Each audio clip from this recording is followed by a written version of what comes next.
दोस्तों 386वें एपिसोड में आपका स्वागत है। अगर आप पहली बार आए हैं तो चैनल को सब्सक्राइब कर ले। आपको कहानी अच्छी लग रही है तो वीडियो को लाइक करें और कमेंट करके हमें जरूर बताएं। चलिए शुरू करते हैं कहानी। जब आहान मयूर और हिमानी को सरोवर बुलाता है, जब वो लोग रिलैक्स कर रहे होते हैं, तब वहां पर आकर बहुत लोग हंगामा कर देते हैं। मैं गेट के इस तरफ हूँ और तुम उस तरफ, फिर भी तुम में इतनी हिम्मत है कि तुम मुझे फटीचर बोल रही हो। लगता है तुम्हारा दिमाग खराब हो गया है। आहान ने उस लेडी को ताना मारते हुए कहा। यह बात सुनकर उस लेडी को बहुत गुस्सा आया और वो दांत पीसते हुए आगे आ रही थी, पर गार्ड ने उसे रोक लिया। मैम प्लीज, हमारे यहाँ लिए प्रॉब्लम मत क्रिएट कीजिए, गार्ड ने कहा और उस लेडी को एक और कदम आगे नहीं लेने दिया। हमें अंदर आने दो। तुम नहीं जानते हो कि हम कौन हैं। हम कुछ भी कर सकते हैं। अगर तुमने हमारी बात नहीं मानी तो तुम्हें सफर करना पड़ेगा। वो लोग बाहर से चिल्ला रहे थे, पर आहान ने उनकी तरफ कोई ध्यान नहीं दिया और हिमानी के साथ वहां से चला गया। हिमानी अपने रूम में चली गई और आहान स्विमिंग पूल के पास बैठा था। वे लोग अभी भी वहीं पर थे और किसी को कॉल कर रहे थे। आहान और गार्ड्स नहीं जानते थे कि वो किसी को कॉल कर रहे थे। जब कुछ देर तक आहान ने को कोई जवाब नहीं आया तो उसे लगा कि मामला सेटल हो गया है। आहान जैसे ही थोड़ा रिलैक्स करने के लिए चेयर का सहारा लेकर बैठा, तभी उसके सामने वो मोटा आदमी जाता हुआ दिखा जो इस रिजॉर्ट का मैनेजर भी था। जब उसने आहान को देखते हुए वो देखा तो भागना चाहता था, पर वो ऐसा नहीं कर पाया। आहान की आवाज ने उसे रोक लिया और वो उसे अनसुना नहीं कर सकता था। इधर आओ, आहान ने चिल्लाकर कहा। वो आदमी फंस चुका था। जो लोग रिजॉर्ट के बाहर थे उनसे भी पंगा नहीं लिया जा सकता था और आहान को तो वो ऑफेंड करने की सोच भी नहीं सकता था। पैर पटकते हुए आहान के पास आ गया। उसने आहान से बहुत पोलाइटली पूछा, आहान सर, आपने मुझे बुलाया? आहान ने उसके सवाल का जवाब नहीं दिया, बल्कि उसे स्माइल करते हुए पूछा, तुम यहाँ क्या कर रहे हो? वो आदमी हड़बड़ा गया। उसने कहा, नहीं, मैं तो यहाँ नहीं आने वाला था। वो तो आपने मुझे बुलाया इसलिए मैं यहाँ आया। मैं तो दूसरी साइड में काम था, वहां जा रहा था। जब वो आहान से बात कर रहा था, तब गेट के बाहर खड़े लोगों ने उसे पहचान लिया और उसे आवाज देने लगे, मैनेजर तिवारी, अरे इधर देखिए, आप मुझे भूल गए क्या? मैं प्रीतम गोयल। उस आदमी ने गेट के बाहर से चिल्लाया और मैनेजर चुप होने का इशारा कर रहा था, फिर भी वो चुप नहीं हुआ। मैनेजर तिवारी, आप हमें कैसे भूल सकते हो? कुछ दिन पहले तो हमने साथ में डिनर किया था, उसने फिर से कहा और मैनेजर ने उनकी तरफ मुड़कर भी नहीं देखा। आहान ने स्माइल किया और उससे पूछा, बेस्ट फ्रेंड्स? आहान की टोन बहुत सार्कास्टिक थी। नहीं नहीं आहान सर, मैं तो उन्हें जानता भी नहीं हूं, मैनेजर ने कहा। आहान अच्छे से जानता था कि मैनेजर उन लोगों को जानता है, इसलिए वो उन्हें अपना काम निकलवाना चाहता है। उसने कहा, अच्छा तुम उन्हें नहीं जानते, पर मुझे तो ऐसा लग रहा है जैसे वो तुम्हें अच्छे से जानते हैं। जाओ अपने फ्रेंड से मिलकर आओ और साथ में डिनर करो। नहीं नहीं आहान सर, मैं सच में उन्हें नहीं जानता हूं। मुझे कुछ जरूरी काम है। अगर आप परमिशन दे तो मैं ये जाऊं यहां से, मैनेजर ने कहा। नहीं, रुको, मैं तुम्हें कुछ नहीं करूंगा, पर जो लोग बाहर खड़े हैं वो मुझे बहुत अनॉय कर रहे हैं। मैं उन्हें ऐसे यहां से भगा दूं, इतना तो तुम कर ही सकते हो, आहान ने कहा। यस यस आहान सर, मैनेजर ने कहा। वो जानता था कि वो फंस चुका है और वहां से नहीं भाग सकता है। उसके पास आहान के बात मानने के अलावा कोई ऑप्शन नहीं बचा था। पैर पटकते हुए मैनेजर गेट के पास गया। उसे देखते ही एक लेडी ने कहा, मैनेजर तिवारी, जल्दी से हमें अंदर आने दीजिए। और ये फटीचर सा लड़का कौन है जो अपने आप को इतना स्मार्ट समझ रहा है? मैं इसे धक्के मारकर बाहर निकालूंगी। मैनेजर को बहुत गुस्सा आया। उसे समझ नहीं आ रहा था कि वो इन लोगों का मुंह बंद कैसे करे। क्या फटीचर फटीचर लगा रखा है? वो यहाँ के ओनर है, तुम लोगों को कुछ पता है या नहीं? और आ गए मुंह उठाकर, मैनेजर ने कहा। यह बात सुनकर सबके पैरों तले की जमीन खिसक गई। सब सोच रहे थे कि ऐसा लड़का इतने बड़े रिजॉर्ट का मालिक कैसे हो सकता है। उन्हें बिल्कुल विश्वास नहीं हो रहा था, पर साथ ही वो जानते थे कि मैनेजर उनसे ऐसा मजाक नहीं करेगा। मैनेजर तिवारी, आप हमसे झूठ तो नहीं बोल रहे ना? ये कोई मजाक है क्या? प्रीतम ने कहा। मैं कोई झूठ नहीं बोल रहा और आपको मेरा चेहरा देखकर लग रहा है कि मैं मजाक के मूड में हूं, मैनेजर ने झल्लाते हुए कहा। Go from here. उन्हें वहां से जाने का इशारा किया। आप हमें जाने के लिए क्यों कह रहे हैं? एक लड़की ने कहा। हाँ सर, नहीं चाहते कि आप यहाँ आए, इसलिए मैं आपको जाने के लिए कह रहा हूँ। यह एक प्राइवेट प्रॉपर्टी है और यहाँ ऐसे किसी को कोई भी नहीं आ सकता है, मैनेजर ने कहा। वो लोग अभी भी वहां जाने के लिए तैयार नहीं थे। प्राइवेट प्लेस है तो क्या हुआ, हमारे मनाली में बहुत जान पहचान है, प्रीतम ने कहा। मैनेजर ने उन लोगों को वहां से भगा दिया और मन में सोचा, हाँ सर को किसी कनेक्शन से कोई डर नहीं लग सकता, स्पेशली मनाली सिटी में। उनको निकालने के बाद मैनेजर आहान के पास गया और एम्बेरेसिंग मुस्कुराने लगा। उसने आहान से कहा, सर अब मैं अपने काम के लिए जा सकता हूँ? वो वहां से भागना चाहता था, पर अहान उसे छोड़ने के मूड में नहीं था। नहीं, इतनी जल्दी कैसे? तुमने इतना अच्छा काम किया है तो तुम्हें रिवार्ड तो देना बनता है ना, अहान ने कहा। नहीं नहीं सर, ये तो मेरा काम था, मैनेजर ने कहा। तुम्हें अपना काम अच्छे से किया, इसलिए तुम रिवार्ड भी डिजर्व करते हो। तुमने मेरी परमिशन के बिना उन लोगों को अंदर बुलाने में बारे में सोचा था, इसलिए तुम पनिशमेंट भी डिजर्व करते हो। ये प्राइवेट प्लेस है, फिर भी तुमने सोचा कि तुम मुझसे छुपकर उन्हें अंदर बुला सकते हो, इसलिए अब तुम्हारा काम ये है कि तुम 2 दिन के लिए इस जगह को गार्ड करोगे, अहान ने कैजुअली कहा। मैनेजर का रोने का मन कर रहा था। उसे समझ नहीं आ रहा था कि अहान को उसके प्लान के बारे में कैसे पता चल गया था। वो सीधा मैनेजर से 2 दिन के लिए गार्ड बन गया था, जिसकी वजह से उसे बहुत शर्मिंदगी महसूस हो रही थी। एक सिक्योरिटी गार्ड जो पास में खड़ा था अहान को क्यूरियसली देख रहा था। अहान ने भी उसके तरफ स्माइल करते हुए कहा, आप 2 दिन की छुट्टी ले लीजिए, यह आपकी पेड होगी।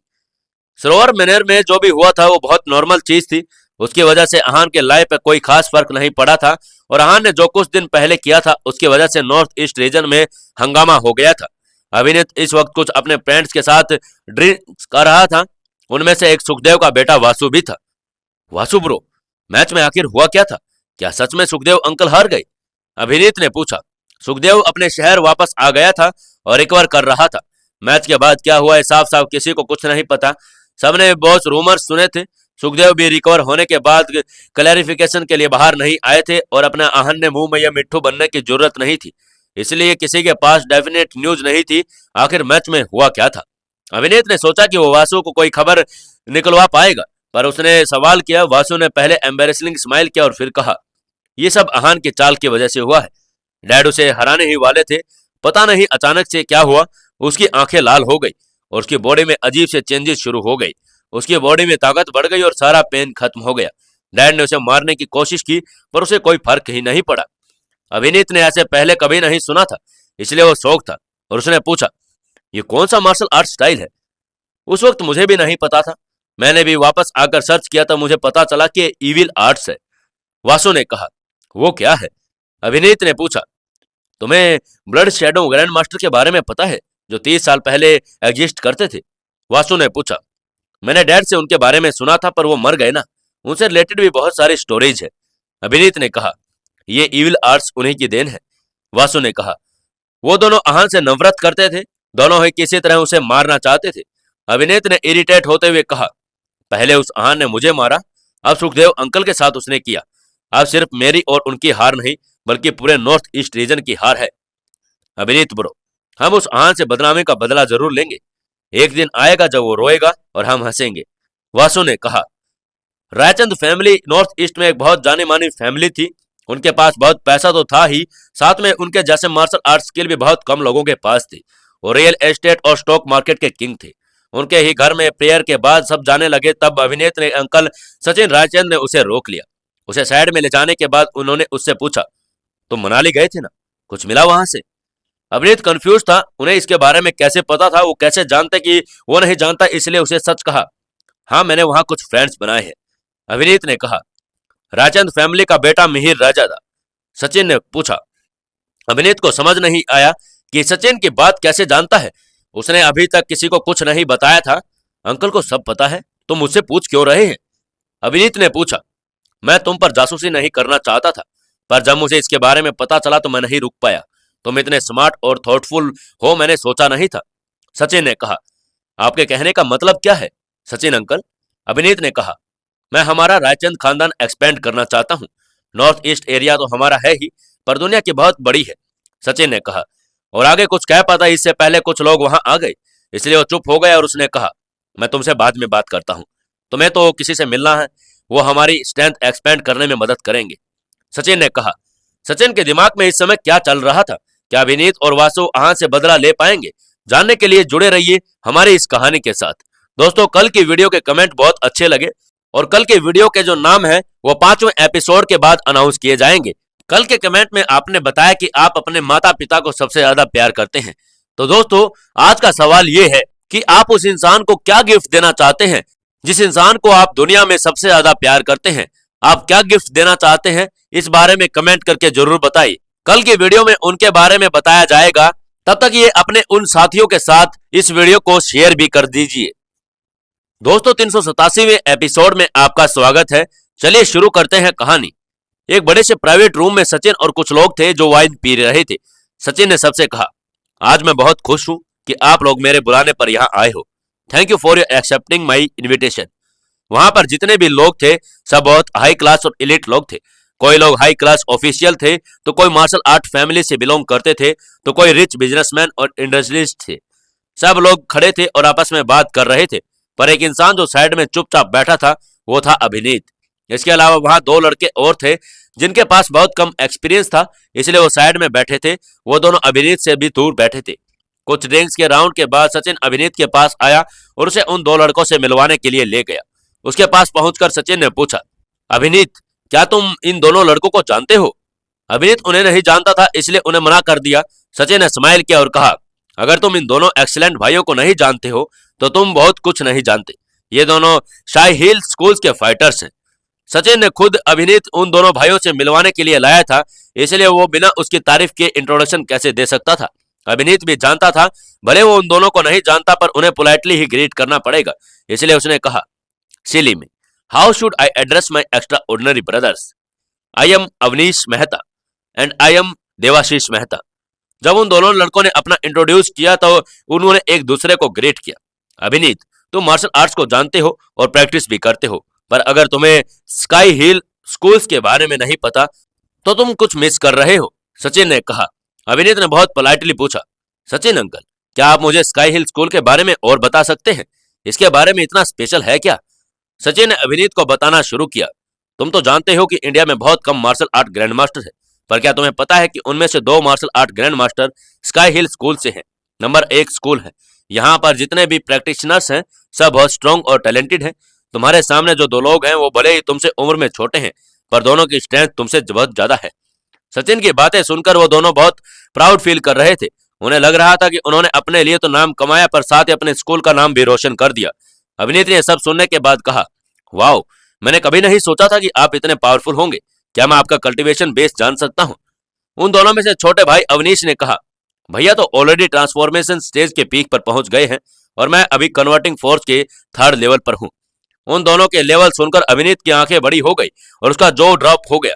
और दोनों उससे बहुत छोटे थे और उनका कल्टीवेशन बहुत हाई था। बड़ा भाई अर्ली 20 में था और छोटा भाई अभी 20 का हुआ था। इस एज में ये होना बहुत मामूली बात नहीं थी। दोनों की सिर्फ पावर ही नहीं बल्कि ओरा भी बहुत स्ट्रॉन्ग था। दोनों बहुत रिफाइंड लग रहे थे। ये देखकर अभिनीत को जलन हो रही थी। उसने मन में सोचा, अजीब भेदभाव किया है भगवान ने, सारा टैलेंट उन 2 भाइयों को दे दिया। और उसके बाद अभिनीत ने उन दोनों से कहा, इतने टाइम से मुझे इसके बारे में नहीं पता था। नॉर्थ ईस्ट में इतने पावरफुल लोग हैं, मैं आज उनसे मिल रहा हूँ। ये मेरे लिए कितनी दुख की बात है कि मैं आप दोनों से पहले दोस्ती नहीं कर पाया, पर कोई बात नहीं, आप आज लोगों से मिलकर बहुत खुशी हुई। अभिनीत जिस टोन में बात बोल रहा था, अवनीश और देवाशीष को ऐसा लग रहा था कि जैसे वो किसी बात को लेकर परेशान था। देवाशीष ने अभिनीत से पूछा, अभिनीत भाई, आप परेशान लग रहे हैं, हुआ क्या कुछ? नहीं नहीं, ऐसा कुछ नहीं है। अब मैं अपनी प्रॉब्लम्स क्या बताऊं, वो तो मुझे खुद ही सॉल्व करनी पड़ेगी। अभिनीत ने कहा, आप प्रिटेंड क्यों कर रहे हैं? जो भी दिक्कत है आप हमसे शेयर कर सकते हैं। एक तो हम साइड हैं ही और हम आपकी मदद जरूर करेंगे। देवाशीष ने कहा, मेहता ब्रदर्स को अभिनीत की मदद में कोई प्रॉब्लम नहीं थी। वो तो वहां आए ही स्काई हिल स्कूल्स को रिप्रेजेंट करने और रायचंद फैमिली से दोस्ती करने आए थे। ठीक है ब्रदर्स, आप दोनों को बताता हूं, पर आप मेरा मजाक मत उड़ाना, अभिनीत ने कहा और आहान के साथ जो भी कुछ हुआ उन दोनों को भाइयों को बता दिया। उस बेवकूफ लड़के ने मार्शल आर्ट्स का गलत फायदा उठाया, एक लड़की को हरास किया। मैं उस लड़की को बचाना चाहता हूं, पर मुझे उस आहान ने मौका ही नहीं दिया। उस लड़की के रोने की आवाज कानों में अभी तक गूंज रही है। I wish I could save for her bully. Abhineet ने पूरी बात ऐसे बताई जैसे वो हीरो और आहान विलेन था। उसने आहान के बारे में उन दोनों को बहुत बड़ा चढ़ाकर बताया था। दोनों भाई अभिनीत को जानते नहीं थे और उसके बारे में उन दोनों का इंप्रेशन भी अच्छा था, इसलिए उन्हें यह सुनकर गुस्सा आया और उन्होंने मान लिया कि आहान ही विलेन है। ऐसे मार्शल आर्टिस्ट ही मार्शल आर्ट्स का नाम। दोस्तों, 388वें एपिसोड में आपका स्वागत है। चलिए शुरू करते हैं कहानी। आहान के साथ एक छोटी बच्ची थी, इसलिए वो अकेले ही कार से नीचे उतर गया। उतरने से पहले उसने कहा, तुम यहीं पर रहना, कार से नीचे मत उतरना, मैं अभी आता हूं। तो तुम ही हो आहान रायजादा? देवाशीष ने कहा। तुम दोनों कौन हो? आहान ने पूछा। हम दोनों स्काई हिल स्कूल के स्टूडेंट्स हैं। हम अच्छों को प्रमोट करते हैं और इविल को सजा देते हैं, अवनीश ने कहा। आहान उन दोनों को देख रहा था। उन दोनों के चेहरे बहुत शांत थे और उन्हें समझ नहीं आ रहा था कि इविल कैसे था। अहान उन दोनों के आगे कुछ पूछ पाता इससे पहले एक ने तलवार से अहान पर अटैक कर दिया। अटैक इतनी स्पीड में था अहान को कुछ रिएक्ट करने का टाइम ही नहीं मिला। अहान का शर्ट फट गया था और उसके शरीर से खून आने लग गया। अहान को विश्वास नहीं हुआ कि उन्होंने बिना कुछ बोले अटैक कर दिया। अब अहान को भी इंतजार करने की जरूरत नहीं थी। अगर वो बिना कुछ बताए अटैक कर रहे थे तो अहान भी पीछे हटने वाला नहीं था। अहान ने अपने पैर झटके और फाइट के लिए खुद को तैयार कर लिया। देवाशीष ने बिल्कुल इंतजार नहीं किया और लगातार अहान पर स्वॉर्ड चलाता रहा। इस बार अहान तैयार था और उसके लिए अटैक्स इजिली डॉज कर दिए, पर दोनों भाई अहान को सांस लेने का मौका नहीं दे रहे थे। पहले वाले अटैक्स दूसरे वाले से ज्यादा फास्ट और शार्प थे। अहान को उनसे डील करने में बहुत प्रॉब्लम हो रही थी। उसे उन दोनों का कल्टीवेशन बेस से अंदाजा लगा लिया था। अहान को जब कुछ समझ नहीं आया तब उसने अपने आप को उन दोनों से पीछे कर लिया और कहा, तुम दोनों मुझे मारना क्यों चाहते हो? मैं तो तुम्हें जानता भी नहीं हूं। अपनी बकवास बंद करो। तुम जैसे बुली को हम अच्छे से जानते हैं। अपने स्ट्रेंथ की वजह से तुम्हें लगता है कि तुम किसी को भी बुली कर सकते हो। तुमने एक लड़के को रुलाकर मार्शल आर्ट्स का नाम खराब कर दिया है। हम बताते हैं कि तुम्हें तो इविल आर्ट्स हम कैसे डील करते हैं। तुम्हें तो हम सबक सिखा कर रहेंगे। देवाशीष ने कहा। हैं? अहान को कुछ समझ नहीं आया और वो नहीं समझ पा रहा था कि उसने किसी को बुली किया था और उसकी वजह से कौन सी लड़की रोई थी और मार्शल आर्ट्स का नाम खराब हुआ था। तुम्हें कोई मिसअंडरस्टैंडिंग हुई है। मैंने कुछ नहीं किया। तुम गलत इंसान से फाइट कर रहे हो। अहान ने कहा। कोई मिसअंडरस्टैंडिंग नहीं है। हम तुम्हें ही ढूंढ रहे थे। अवनीश ने कहा और फिर अहान पर अटैक किया। अहान को बहुत गुस्सा आ रहा था। उसने कभी भी इतनी अचानक से अनक्लियर फाइट नहीं की थी। उसे समझ नहीं आ रहा कि दो लड़के उसे क्यों मारना चाहते थे और उसने ऐसा काम किया क्या था जिससे मार्शल आर्ट्स का नाम भी खराब हो जाए। वो दोनों उस पर लगातार अटैक कर रहे थे पर अहान अपने आप को ढंग से डिफेंड भी नहीं कर पा रहा था। पर अब दोनों के पास अटैक कर रहे थे तो उसके पास खुद को प्रोटेक्ट करने के अलावा कोई ऑप्शन भी नहीं था। दोनों भाइयों की तलवार लगातार चल रही थी। जो बच्ची कार में बैठी थी उसे सब दिखाई दे रहा था। वो बर्गर के लिए कार से नीचे उतरने के लिए टेम्प्ट नहीं हुई थी, पर यह फाइट देखने के लिए वो नीचे आ गई थी। उसे फाइट में बहुत इंटरेस्ट था। वो बहुत क्यूरियस थी कि लोग कैसे फाइट कर रहे थे, इसलिए वो कार से नीचे उतर गई और उसे नहीं पता था कि बाहर कितना खतरा है। जैसे ही उस लड़के ने कार का गेट खोला अहान को यह फील हो गया। उसके दिल की धड़कनें बढ़ गई और उस बच्चे को रोकना चाहता था पर बच्चे अपने गंदे हाथों से कार का सहारा लेकर खड़ी हो रही थी और आगे बढ़ रही थी। अहान किसी भी तरह उस बच्चे को रोकना चाहता था पर जिस तरीके से उस पर अटैक हो रहे थे कुछ भी नहीं कर पा रहा था। वो बहुत एनेक्सियस हो गया। उस पर लगातार अटैक हो रहे थे इसलिए उनके बीच में निकल नहीं पा रहा था। फाइनली अहान ने एक रिस्क उठाया और उस बच्ची को दूर करने के लिए आगे बढ़ा। पोजीशन के हिसाब से तलवार सीधा अहान के छाती पर लगती पर अहान ने खुद को बचा लिया और इतने में दूसरे भाई ने अहान का रास्ता ब्लॉक किया और सीधा उसकी गर्दन पर अटैक किया। हेल्पलेस अहान कुछ नहीं कर पाया। उसके पास रिट्रीट करने के अलावा कोई ऑप्शन नहीं था। ये सब देखकर बच्ची डर गई और अपने आप कदम पीछे ले लिए और ये देखकर अहान ने भी चैन की सांस ली। जब देवाशीष ने देखा कि उसकी कार से छोटी बच्ची निकली है जिसके कपड़े थोड़े फटे हुए तब उसने कहा, तुम्हारा दिल पत्थर का है क्या? तुम मार्शल आर्ट कल्टीवेट कहलाने के लायक नहीं हो। तुम मुझे गलत समझ रहे हो। अहान ने कहा। अहान को लग रहा था कि उसके साथ कुछ तो गलत हो रहा है। उसे समझ नहीं आ रहा था कि वो बहुत गुस्से में है इसलिए अटैक भी नहीं कर पा रहा था। फिर उसके ओपोनेंट्स उसे मौका भी नहीं दे रहे थे। वो दोनों लगातार अहान की स्पीड पर अटैक कर रहे थे। फिर अहान डिफेंड करने के अलावा कुछ कर भी नहीं पा रहा था। मुझे तो कुछ करना ही पड़ेगा अब, अहान ने मन में सोचा। पिछले दिनों उसकी बॉडी में बहुत चेंजेस आए थे जिसकी वजह से उसकी बॉडी में पेन हो रहा था और इस वक्त उसकी एक मसल्स दर्द कर रही थी पर अहान किसी तरह उस पेन को एंड्योर कर रहा था। जब अहान इसी सोच में था तब देवाशीष ने अहान पर पैर पर अटैक किया और उसके थाई से खून आने लगा। सीन देखकर वो बच्ची डर गई और कार के पीछे छुप गई। अहान को गुस्सा आ गया। उसने अपनी बॉडी में सारा क्यूआई इकट्ठा करना शुरू किया और चिल्लाते हुए कहा, मुझे नहीं पता कि तुम लोग मुझे मारना क्यों चाहते हो। मैंने किसी को रुलाया नहीं और ना ही मार्शल आर्ट्स का नाम खराब किया है, पर अब मैं तुम्हें बताता हूं कि मुझसे पंगा लेने का नतीजा क्या होता है। अहान का बॉडी ओरा एक्सेलरेट करने लगा और उसका टेम्परामेंट बहुत इंटिमिडिएटिंग होने गया था।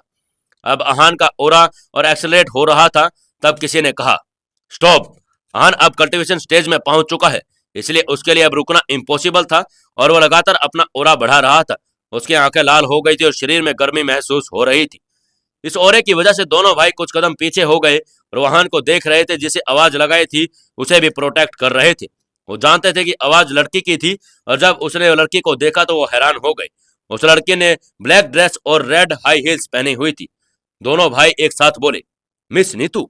इस लड़के का पूरा नाम मिस नीतू सबरवाल था। वो अभूत ज्यादा मिस्टीरियस लड़की थी और उसका टेम्परामेंट बहुत अमेजिंग का था। वो दोनों भाई नीतू से सिर्फ एक बार सेक्ट लीडर के बर्थडे पर मिले थे। उन्होंने उम्मीद नहीं थी कि आज फिर से यहाँ मिलेंगे। मिस नीतू, आप यहाँ क्या कर रही हैं?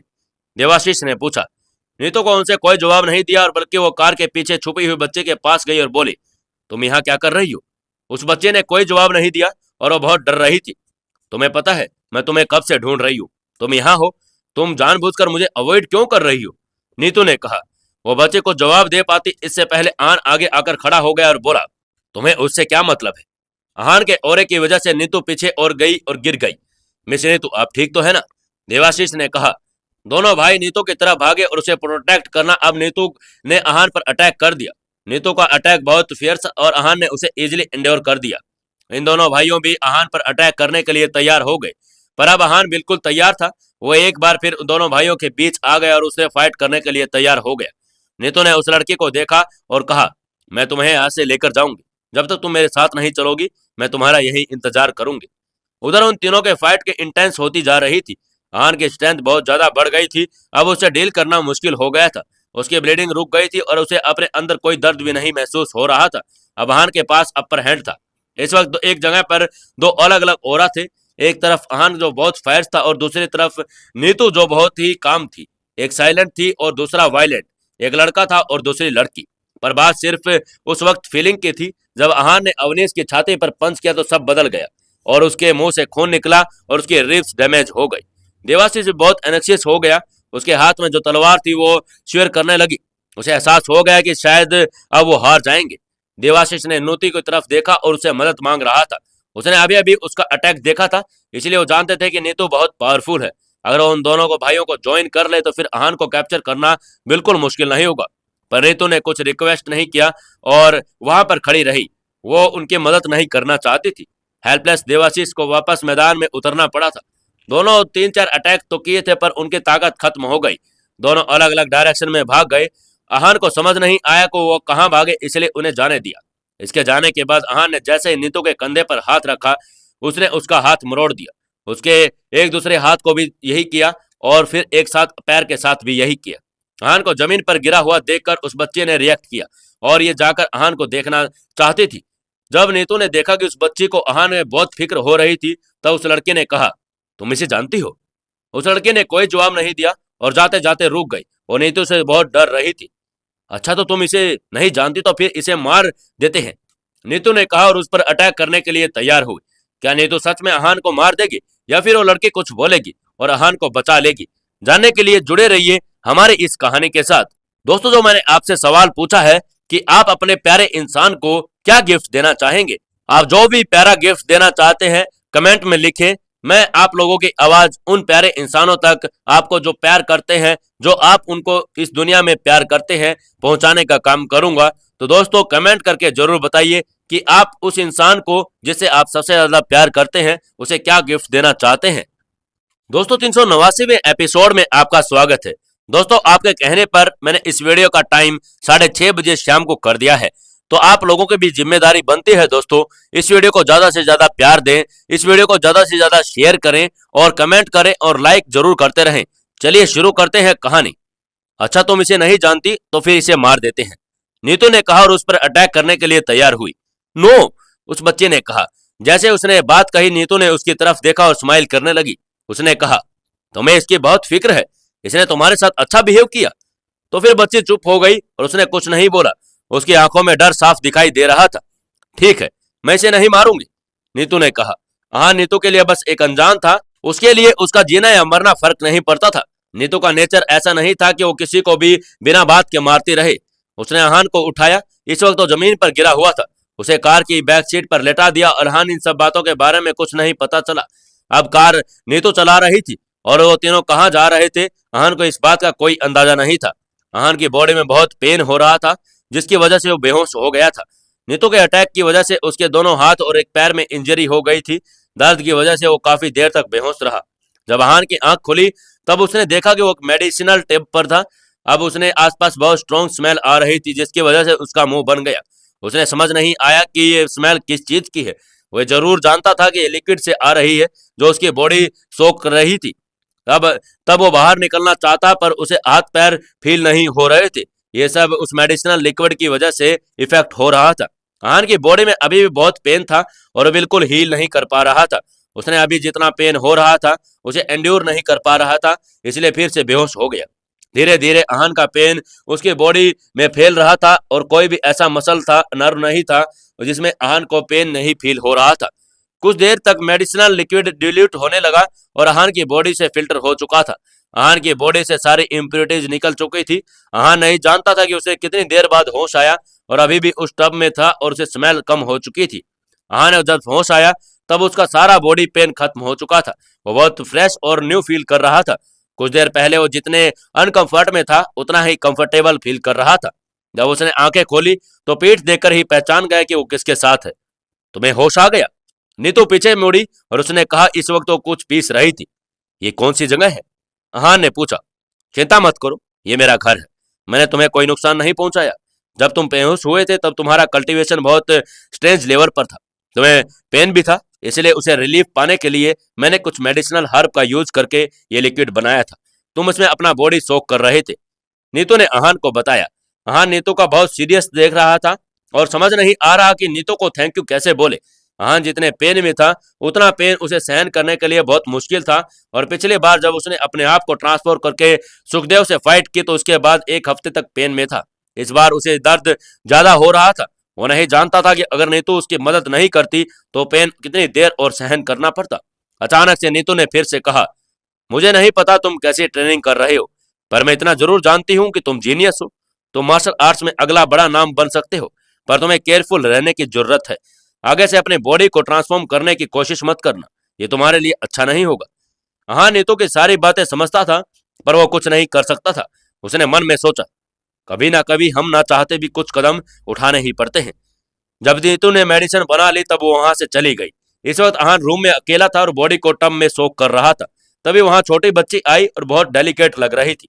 पहली नजर में अहान ने उसे पहचान नहीं पाया, फिर अपने साथ कार में बैठी छोटी बच्ची को याद किया और ये वही बच्ची थी जिसे अहान ने बर्गर खिलाया था।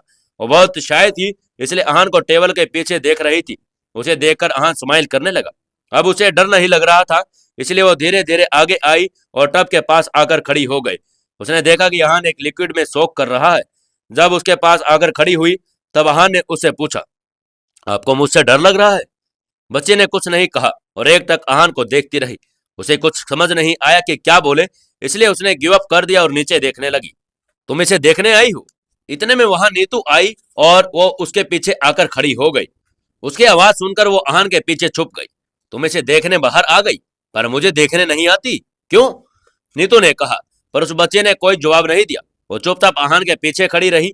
अहान को भी समझ नहीं आ रहा था कि नीतू बात क्या कर रही थी। अच्छा जाने दो, मैं तुम्हें किस चीज के लिए फोर्स नहीं करूंगी, बस आज के बाद कभी मुझे छोड़कर जाना मत, ठीक है? नीतू ने कहा। अहान उन दोनों को जानता नहीं था। जब वह नीतू को देखा तब उसे लगा कि वो कोई मिस्टीरियस फैमिली की बेटी है, पर ऐसा नहीं था। नीतू पहाड़ों में रहती थी और मार्शल आर्ट्स ग्रैंड मास्टर थी। उसकी स्ट्रेंथ का कोई जवाब नहीं था। वो 5-6 लोगों को एक साथ अकेले डील कर सकती थी। अहान को समझ नहीं आ रहा था कि उसके साथ कल्टीवेशन का राज क्या था, क्योंकि सिर्फ आइसोलेशन में रहकर ऐसा नहीं किया जा सकता था। और जहां तक बात छोटी बच्ची की थी, उसे समझ नहीं आया कि वो कौन थी। उसका और नीतू का रिश्ता अहान गैस नहीं कर पा रहा था। क्या वो उसकी बहन थी या उसकी बेटी थी? अहान को कोई अंदाजा नहीं था कि वो कहाँ है और नीतू क्यों इसे ट्रीट कर रही थी। तीसरी रात जब अहान टब से बाहर आने वाला था, नीतू उसके सामने आकर खड़ी थी और अहान को बाहर आने में शर्म आ रही थी। उसके बदन पर इस वक्त एक कपड़ा भी नहीं था। अहान को इस तरह हेजिटेट देखकर नीतू ने कहा, इतना शर्माने की जरूरत नहीं है, तुम्हारे कपड़े मैंने ही उतारे थे, इसलिए ऐसा कुछ नहीं है जो मैंने देखा नहीं। अब तुम बाहर आ जाओ और मुझे देखने दो कि तुम्हारी बॉडी ने कितना लिक्विड एब्जॉर्ब किया है। अहान ने उसकी तरफ देखा और हेल्पलेसली खड़ा हो गया। नीतू ने जो कहा था वो सच भी था। दोनों एक बार एक चेहरा एक के लिए लाल हो गया। नीतू ने देखा कि अहान की बॉडी ने मेडिसिन ऑब्जर्व कर ली थी और जो इम्प्योरिटीज थी वो टब के नीचे सेटल हो गई थी और स्मेल भी बिल्कुल कम हो गई थी। इसे ज्यादा इस्तेमाल मत करना, ये तुम्हारे लिए खराब है। जब नीतू ने देखा कि अहान मेडिसिन को देख रहा था तब उसने कहा। अहान बहुत ग्रेटफुल था कि एक अनजान लड़के ने उसकी मदद की, पर वो नहीं जानता था कि उसने उसकी मदद क्यों की, इसलिए उसने पूछा, आपने मेरी मदद क्यों की? तुमने इसे बर्गर खिलाया था, ये रीजन तुम्हारी मदद करने के लिए बहुत काफी है, नीतू ने कहा। उसे विश्वास नहीं हो रहा था कि कोई इस रीजन की वजह से उतनी मदद कर सकता है। अब तुम ठीक हो गई हो, इसलिए यहाँ रहने की जरूरत नहीं है। तुम यहाँ से जा सकते हो। नीतू ने डायरेक्टली कहा। वो एक रात भी जब अहान को वहां रहने देने वाली नहीं थी। अहान को लगा शायद वो मजाक कर रही है, इसलिए उसने एक बार फिर पूछा, क्या मैं कल नहीं जा सकता? अहान ने सोचा शायद उसके चेहरे पर कुछ दिख जाए जिससे पता चले कि वो सीरियस है या नहीं। नहीं, नीतू ने सीरियसली कहा, ये रहे तुम्हारे कपड़े, you may leave now. Neetu ने कहा और आन की तरफ एक कपड़ों का नया सेट फेंका। अहान ने कुछ देखा और उसे शायद वो अपना फैसला बदल ले, पर उसने अपना फैसला बदल नहीं वाले थी। अहान ने विंडो पर बाहर देखा, बाहर बहुत अंधेरा हो चुका था, वो एक माउंटेन पीक पर था। नीतू भी अपना फैसला बदलने वाली नहीं थी, इसलिए अहान के पास कोई और ऑप्शन नहीं था। अहान जब बाहर खड़ा था, जब उसके सामने देख रहा था, तब उसे एहसास हुआ कि नीतू कितनी क्रूअल है। उसे कोई अंदाजा नहीं था कि वो कहाँ है और अपने घर पर कैसे पहुंचेगा। उसके पास कोई मैप भी नहीं था बता सके कि उसे किस रास्ते से उतरना है। इस वक्त उसके पास सिर्फ अपनी कार की थी और कार माउंटेन के फुट पार्क थी। उधर अहान के नीचे उतरकर कार तक पहुंचना था। उसे नीतू ने थोड़ा सा डायरेक्शन बताया था। अहान इस वक्त नीतू को कोस रहा था, पर उसकी कंप्लेन सुनने वाला कोई नहीं था, इसलिए उसने कहा, लेट इट बी, इस वक्त मेरा नीचे उतरना ज्यादा जरूरी है। माउंटेन का रास्ता बहुत अनइवन था, कहीं पर कुछ पत्थर थे तो कहीं पर स्लोप ज्यादा था, और अहान बहुत ज्यादा ध्यान से कदम रख रहा था। जब अहान नीचे उतर रहा था तब उसने सामने से फ्लैशलाइट नजर आ रही थी। उसने मन में सोचा, इस वक्त माउंटेन पर कौन आ रहा है? वो लोग कौन थे? ये देखने के लिए अहान वहीं पर खड़ा हो गया। कुछ देर में वहां पर 4 लोग आए जिनके पास बैकपैक्स थे।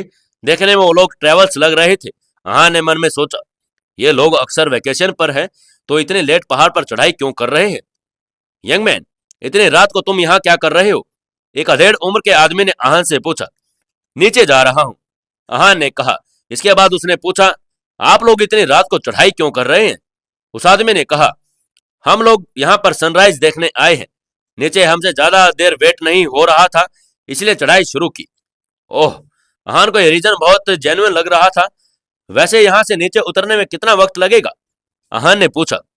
हम लोगों ने चढ़ाई सुबह 11 बजे की थी और अब यहाँ है तो तुम अंदाजा लगा सकते हो, उस आदमी ने कहा। यह सुनकर अहान को नीतू पर बहुत गुस्सा आया, और उसे सच में इतना वक्त लगने वाला था तो उसे एक रात जंगल में स्पेंड करनी पड़ेगी। ये सोचकर अहान को घबराहट होने लगी थी। अहान को अब परेशान देखकर उस आदमी ने कहा, मुझे लगता है तुम्हें इस वक्त नीचे नहीं जाना चाहिए। हमारे साथ ऊपर चलो और सनराइज एंजॉय करो। क्या अहान इन आदमियों के साथ ऊपर जाएगा या फिर मना कर देगा? या ये लोग थे कौन जो अहान को मना रहे थे? जानने के लिए जुड़े रहिए हमारी इस कहानी के साथ। दोस्तों, 390वें एपिसोड में आपका स्वागत है। चलिए शुरू करते हैं कहानी। अहान सोचता है कि कल सुबह पहले वो नीचे वैसे भी नहीं पहुंच पाएगा। अकेले जाने से बेहतर है उनके साथ की कंपनी हो। इसलिए अहान कहता है, ठीक है, मैं आप लोगों के साथ ही चलता हूं। वो पांचों फिर से ऊपर की तरफ बढ़ने लगे। अहान ने उनसे नाम पूछे। जिसने अहान से पहले बात की थी उसका नाम था, वो एक टीचर था और उसका नाम राम था। दूसरे आदमी का नाम अमर था, उसका एक रेस्टोरेंट था। उनके साथ 2 फ्रेंड्स और थे जो बिजनेसमैन थे। अहान ने उनसे पूछा, आप लोग एक दूसरे को कैसे मिले? तब राम ने बताया, हमें फ्री टाइम में ट्रैवल करने का बहुत शौक था। हम चारों ऐसे ही ट्रैवल करते करते मिल गए थे और फिर हमने एक ग्रुप बना लिया। हम अब जहां भी जाते हैं एक साथ ही एक्सप्लोर करने जाते हैं। जैसे आज सनराइज देखने यहाँ आ गए। वो लोग पूरे रास्ते बात कर रहे थे और अहान उनके बारे में बहुत कुछ जान गया था, पर अहान ने अपनी आइडेंटिटी छुपाए रखा। उसने अपने बारे में ज्यादा कुछ नहीं बताया। उसे लगा कि वो लोग ऑर्डिनरी लोग हैं और उसके सामने मार्शल आर्ट के बारे में बात करना ठीक नहीं होगा। अचानक से अहान नीतू का घर दिखा। वो वहां रुक गया। घर की लाइट्स अभी भी ऑन थी, इसलिए अहान समझ गया कि वो दोनों अभी तक सोए नहीं थे। ये तुम्हारे किसी जान पहचान के इंसान का घर है? अमर ने पूछा। अहान ने नोट किया। तब राम ने कहा, मैं भी चाहता हूं कि मेरा ऐसी जगह पर घर हो। जब मैं रिटायर हो जाऊंगा तब मैं यहाँ पर आकर रहूंगा, चैन से जिंदगी स्पेंड करूंगा। वो लोग घर के बहुत पास खड़े थे, बातें कर रहे थे, इसलिए नीतू को लगा कि वहां पर कोई आया है। उसने मन में सोचा, इस वक्त यहाँ पर कौन आ सकता है? इतना कहकर वो मेन डोर के पास आ गई। जब उसने वहां पर अहान को देखा तो उसका मुंह बन गया। वो बाहर आई और उसने कहा, तुम यहाँ वापस क्यों आए हो? और ये लोग कौन है? ये मुझे रास्ते में मिले हैं। हम यहाँ सनराइज देखने आए हैं, कल सुबह वापस चले जाएंगे। अहान ने सीरियसली समझाया। वो नहीं चाहता था कि नीतू को लगे कि उन्हें कोई गलत इरादे है। नीतू ने कोई जवाब नहीं दिया। वो लड़की भी नीतू के पास खड़ी थी और अहान को देखकर खुश हो गई। उसे खुश देखकर अहान ने भी स्माइल किया। जब नीतू अहान को इग्नोर करके दरवाजा बंद करने वाली थी तब उस बच्चे ने कहा, मुझे भी देखना है। नीतू तुरंत रुक गई और उस बच्चे को देखने लगी। वो भी इस वक्त उसे डिटर्मिनेशन के साथ देख रही थी। उस बच्चे के एक्सप्रेशन देखकर लग रहा था कि वो बहुत सटबॉर्न थी और अपनी बात मनवा कर रहेगी। नीतू ने उसे कुछ देर घूरा और ताकि वो मान जाए, जाने की जिद ना करे, पर वो नहीं मानी। वो सनराइज देखना चाहती ही थी। बच्ची को ऐसे देखकर नीतू ने गुस्से में आहान की तरफ देखा और फिर बच्ची की तरफ देखकर कहा, ठीक है, अगर तुम्हें सनराइज देखना है तो तुम देख सकती हो, पर तुम्हें प्रॉमिस करना होगा कि तुम मेरे साथ चलोगी और मेरे ही साथ वापस आओगी। अगर तुम मुझे छोड़कर गई तो मैं इस लड़के को जान से मार दूंगी। आहान पहले बात सुनकर खुश हो गया, पर जैसे उसने लाइन अगली सुनी तो नीतू को शौक में देखने लगा। वो तुरंत बच्ची मान गई। इसके बाद नीतू और बच्ची भी उन लोगों के साथ मिल गए। पहले सनराइज देखने बस 4 लोग जा रहे थे, अब वहां पर 7 लोग हो गए थे। अमर और उसका ग्रुप आगे चल रहा था, आहान बीच में चल रहा था और नीतू और वो बच्ची पीछे चल रहे थे। तब किसी ने बात मना नहीं कर पा रहे थे, बस ग्रुप के पीछे चल रहे थे। आहान उनसे कुछ बात करना चाहता था। जैसे ही वो पीछे मुड़ा, नीतू ने गुस्से में घूरा। आहान के पास चुपचाप रहने के अलावा कोई ऑप्शन नहीं था। रास्ता ज्यादा लंबा नहीं था। जल्दी ही माउंटेन टॉप पर पहुंच गए। उन्होंने रेस्ट के लिए एक जगह ढूंढी और फिर सनराइज होने तक वहां पर रेस्ट करने का फैसला लिया। आहान नीतू और उस बच्चे के पास बैठ गया। उसने तुरंत कोई बात नहीं की। फिर कुछ देर बाद उसने पूछा, आपका और इस बच्चे के बीच रिश्ता क्या है? नीतू ने उसकी तरफ शार्पली देखा और कहा, तुम्हें इससे क्या मतलब है? आहान जानता था कि वो बात नहीं करना चाहती, फिर भी उसने एक बार पूछा, मैं जानता हूं कि आप चाहती हो कि आप इसके साथ रहें और ये आपके साथ, पर ये है कौन? आपकी फैमिली मेंबर? इसके बाद आहान ने एक पल के लिए सोचा और कहा, आपकी बेटी? तुम्हें पता है ना कि मैं तुम्हें जान से मारने का वक्त नहीं लगाऊंगी, नीतू ने कहा। आहान को नीतू का किलिंग इंटेंट फील हो गया। उसे पहली बार बहुत घबराहट हो रही थी। वो जान गया था कि अगर उसे एक शब्द बोला तो उसके आखिरी शब्द होगा। वो चुपचाप पीछे हो गया। वो बच्ची बहुत डर गई थी, इसलिए उसने आहान के स्लीव का कपड़ा पकड़ लिया और आहान ने जब देखा तो उसे देखकर मुस्कुराने लगा। ये देखकर नीतू उदास हो गई। ऐसा लग रहा जैसे वो नहीं चाहती कि बच्ची आहान के क्लोज आए। जब आहान करवट लेकर सोने वाला था, सनराइज का इंतजार करने लगा, जब नीतू ने एक सवाल किया, तुम्हें क्या लगता है ये बच्ची कौन है? आहान सरप्राइज हो गया और उठकर बैठ गया। उसने नहीं सोचा कि नीतू सामने से उसे ऐसा सवाल करेगी। आहान ने कुछ सोचा और कहा, मुझे लगता है कि ये आपकी बेटी है, तभी तुम्हें इसकी इतनी ज्यादा चिंता हो रही है। लेकिन मुझे एक बात समझ नहीं आ रही कि अचानक से आपसे दूर क्यों हो गई थी और फिर मिल कैसे गई? नीतू ने आहान की तरफ देखा। आहान समझ गया कि उसकी बेटी नहीं है। उसने दूसरा गैस किया, तो फिर क्या ये आपकी सिस्टर है? पर आप दोनों सिस्टर लगती नहीं हो। नीतू का एक्सप्रेशन देखकर वो समझ गया कि दोनों बहनें भी नहीं थी, पर आहान गैस नहीं कर पा रहा था। तब उसने कहा, मुझे नहीं समझ आ रहा कि आप दोनों के बीच रिश्ता क्या है, आप ही बता दीजिए। जाने दो, फॉरगेट अबाउट इट, नीतू ने कहा। मैं गैस नहीं कर पाया तो क्या आप मुझे बताएंगे नहीं? आहान ने पूछा। मैंने कब कहा कि मैं तुम्हें बताऊंगी? नीतू ने कहा। आहान को लगा कि उससे बात शेयर करना चाहती, पर उसने सिर्फ आहान को गैस करने के लिए कहा था। यह बात आहान को बिल्कुल अच्छी नहीं लगी। अगर नीतू लड़का होती तो ग्रैंड मास्टर नहीं होती तो आहान उसे जरूर थप्पड़ मारता, पर वो लड़के पर हाथ उठाता नहीं था और ना ही उससे फाइट करने की उसके पास स्ट्रेंथ थी। आहान फिर से लेट गया और सुबह होने का इंतजार करने लगा। जंगल में वैसे भी आहान को नींद नहीं आ रही थी। जैसे उसकी थोड़ी आंखें लगने को लगी, नीतू ने फिर उसके शोल्डर पर टैप किया। आहान इरिटेशन में उठा। उसने जैसे ही कुछ कहना चाहा, नीतू ने उसे चुप रहने का इशारा कर दिया। इसके बाद नीतू ने एक डायरेक्शन में इशारा करके आहान को एक फिगर दिखाया। यह फिगर एक चीता का था। उसे देखकर आहान बहुत सीरियस हो गया। वो चीता उनकी तरफ ही आ रहा था। उसने भी तुरंत झपटा नहीं मारा और उन लोगों का टेस्ट कर रहा था। जब लोग उसे लगा कि उसने कोई खतरा नहीं, शायद वो उन लोगों पर अटैक करेगा। आहान को उम्मीद नहीं थी कि उन्हें ऐसी सिचुएशन से डील करना पड़ेगा।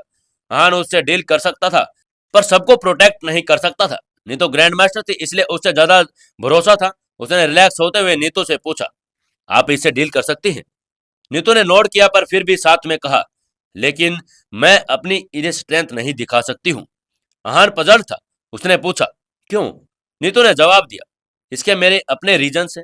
जवाब मत करो, उस चीता से डील करो। मैं यहाँ सबको प्रोटेक्ट करती हूँ। इतना कहकर नीतू ने उस बच्चे को गोद में उठा लिया। आहान ने ज्यादा सवाल नहीं किया, क्योंकि वो जानता था इस वक्त सबके जान को खतरा है। वो उठा और चीता से लड़ने लगा। आहान का दिल जोरों से धड़क रहा था। उसने बहुत लोगों से फाइट किया, पर चीता से फाइट करने में उसका पहला एक्सपीरियंस था। जब दोनों एक एक कदम आगे बढ़ रहे थे, दोनों के बीच डिस्टेंस कम हो रहा था, तब दोनों ने अपनी स्पीड भी बढ़ा ली। अब दोनों में से कोई एक भी अटैक कर सकता था। आहान चीता के अटैक के पूरी तरह से तैयार था। उसने सोच लिया कि वो कौन सा मूव करेगा। जैसे ही उन दोनों के बीच फासला बहुत कम रह गया, तब चीता ने उस पर उछलकर अटैक किया। 100% प्रिपेयर होने की वजह से आहान ने चीता की गर्दन पर पंच किया, जिसकी वजह से वो कुछ दूर जाकर गिर गया।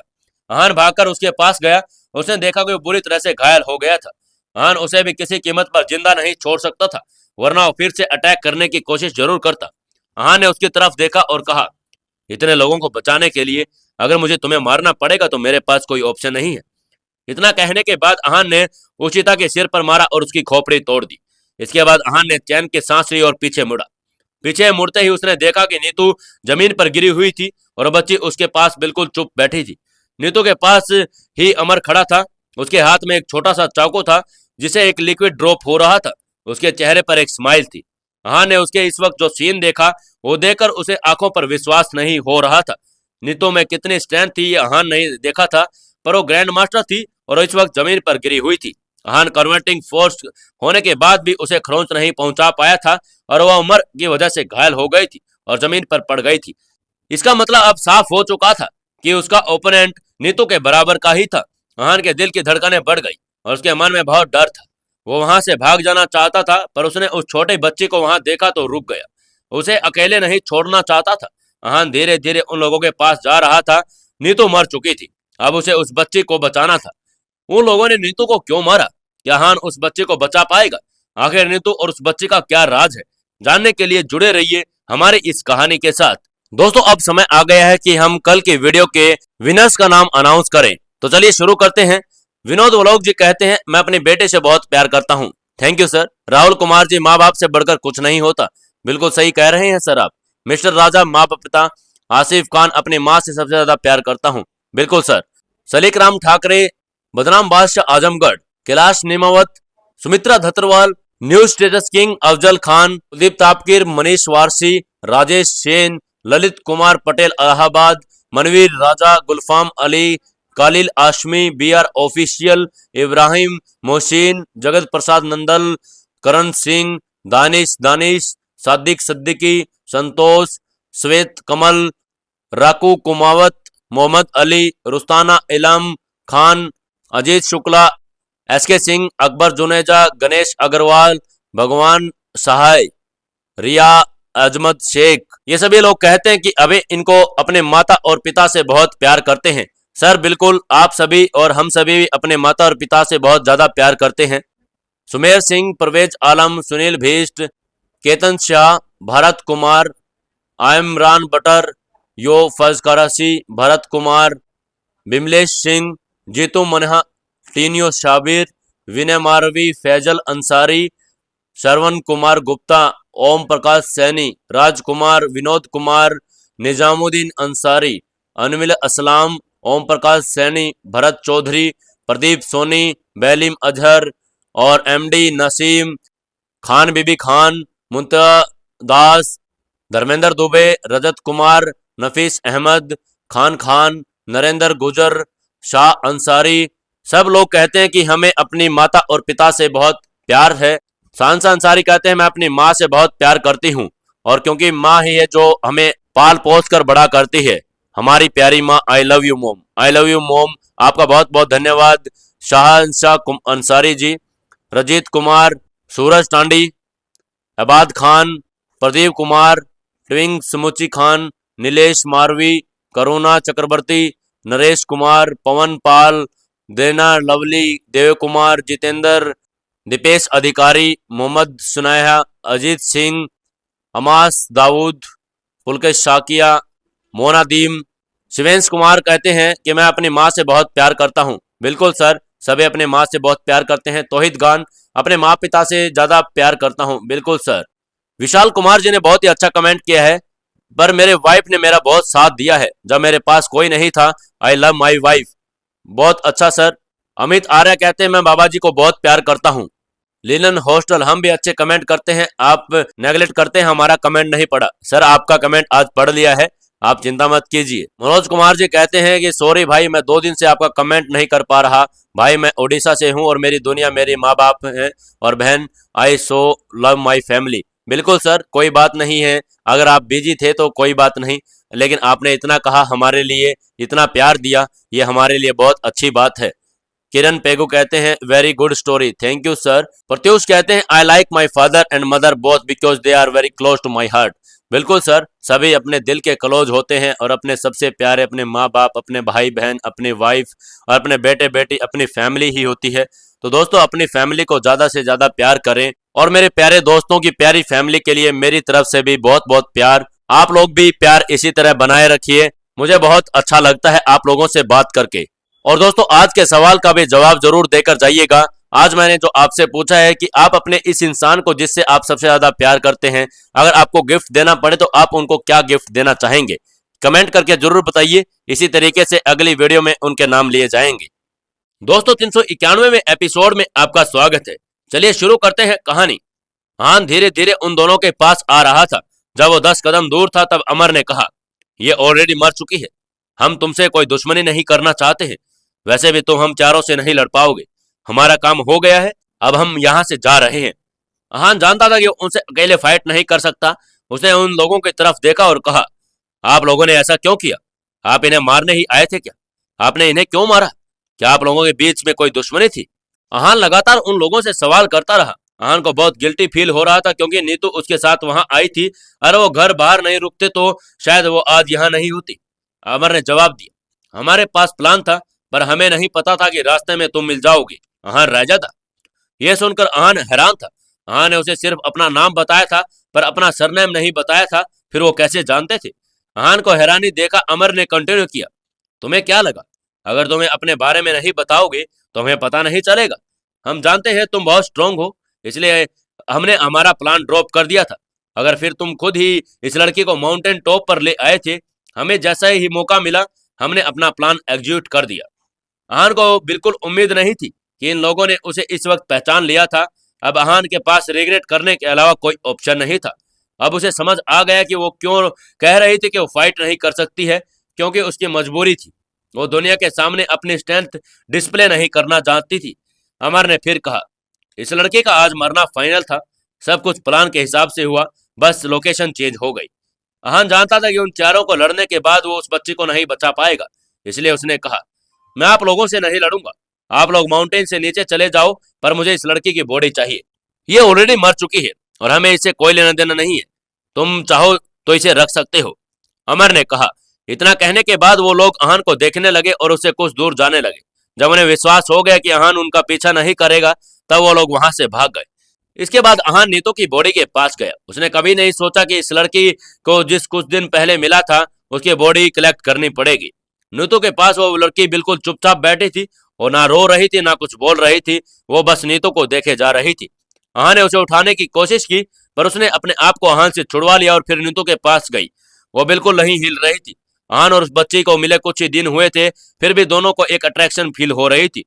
अहान उससे कुछ बात करना चाहता था पर वो जैसे ही कुछ बोलना चाहा उस लड़के ने आवाज सुनी, आप तो चाहती थी ना कि मैं आपके पास आ जाऊं और आपके साथ ही रहूं, अब मैं आ गई हूं तो आप मुझे छोड़कर कहां जा रही हो? उस बच्चे की आंखें भर आई और वो सुबक रही थी। अहान ने उस लड़की की तरफ देखा। उसकी आवाज बिल्कुल 10 साल की बच्चे के जैसी नहीं लग रही थी, बल्कि वो बहुत मैच्योर लग रही थी और उसके बात करने का अंदाजा बहुत अलग था। उस लड़के ने अपनी बात कंटिन्यू की, मैं गलत थी, मुझे आपको छोड़कर नहीं जाना चाहिए था, मुझे नहीं पता था कि मैं आपसे मिलकर ऐसा हो जाएगा, अगर मुझे पता होता तो मैं आपको छोड़कर कभी नहीं जाती। अब अगर इन मगर से कोई फायदा नहीं, मेरी वजह से सब हो गया है। इतना कहने के बाद वो बच्ची बेहोश हो गई। वो बहुत डेलिकेट थी इसलिए ये सदमा बर्दाश्त नहीं कर पाई। अहान के कुछ सामने हो रहा था वो बहुत स्ट्रेंज था। उसे कुछ समझ नहीं आ रहा था कि इन दोनों के बीच क्या रिश्ता है। वो बच्ची बेहोश क्यों हो गई? कुछ पल बाद दोनों को देखने के बाद अहान अपने सेंसेस में वापस लौटा। उसने मन में सोचा, मुझे इनकी डेड बॉडी को डिस्पोज कर देना चाहिए।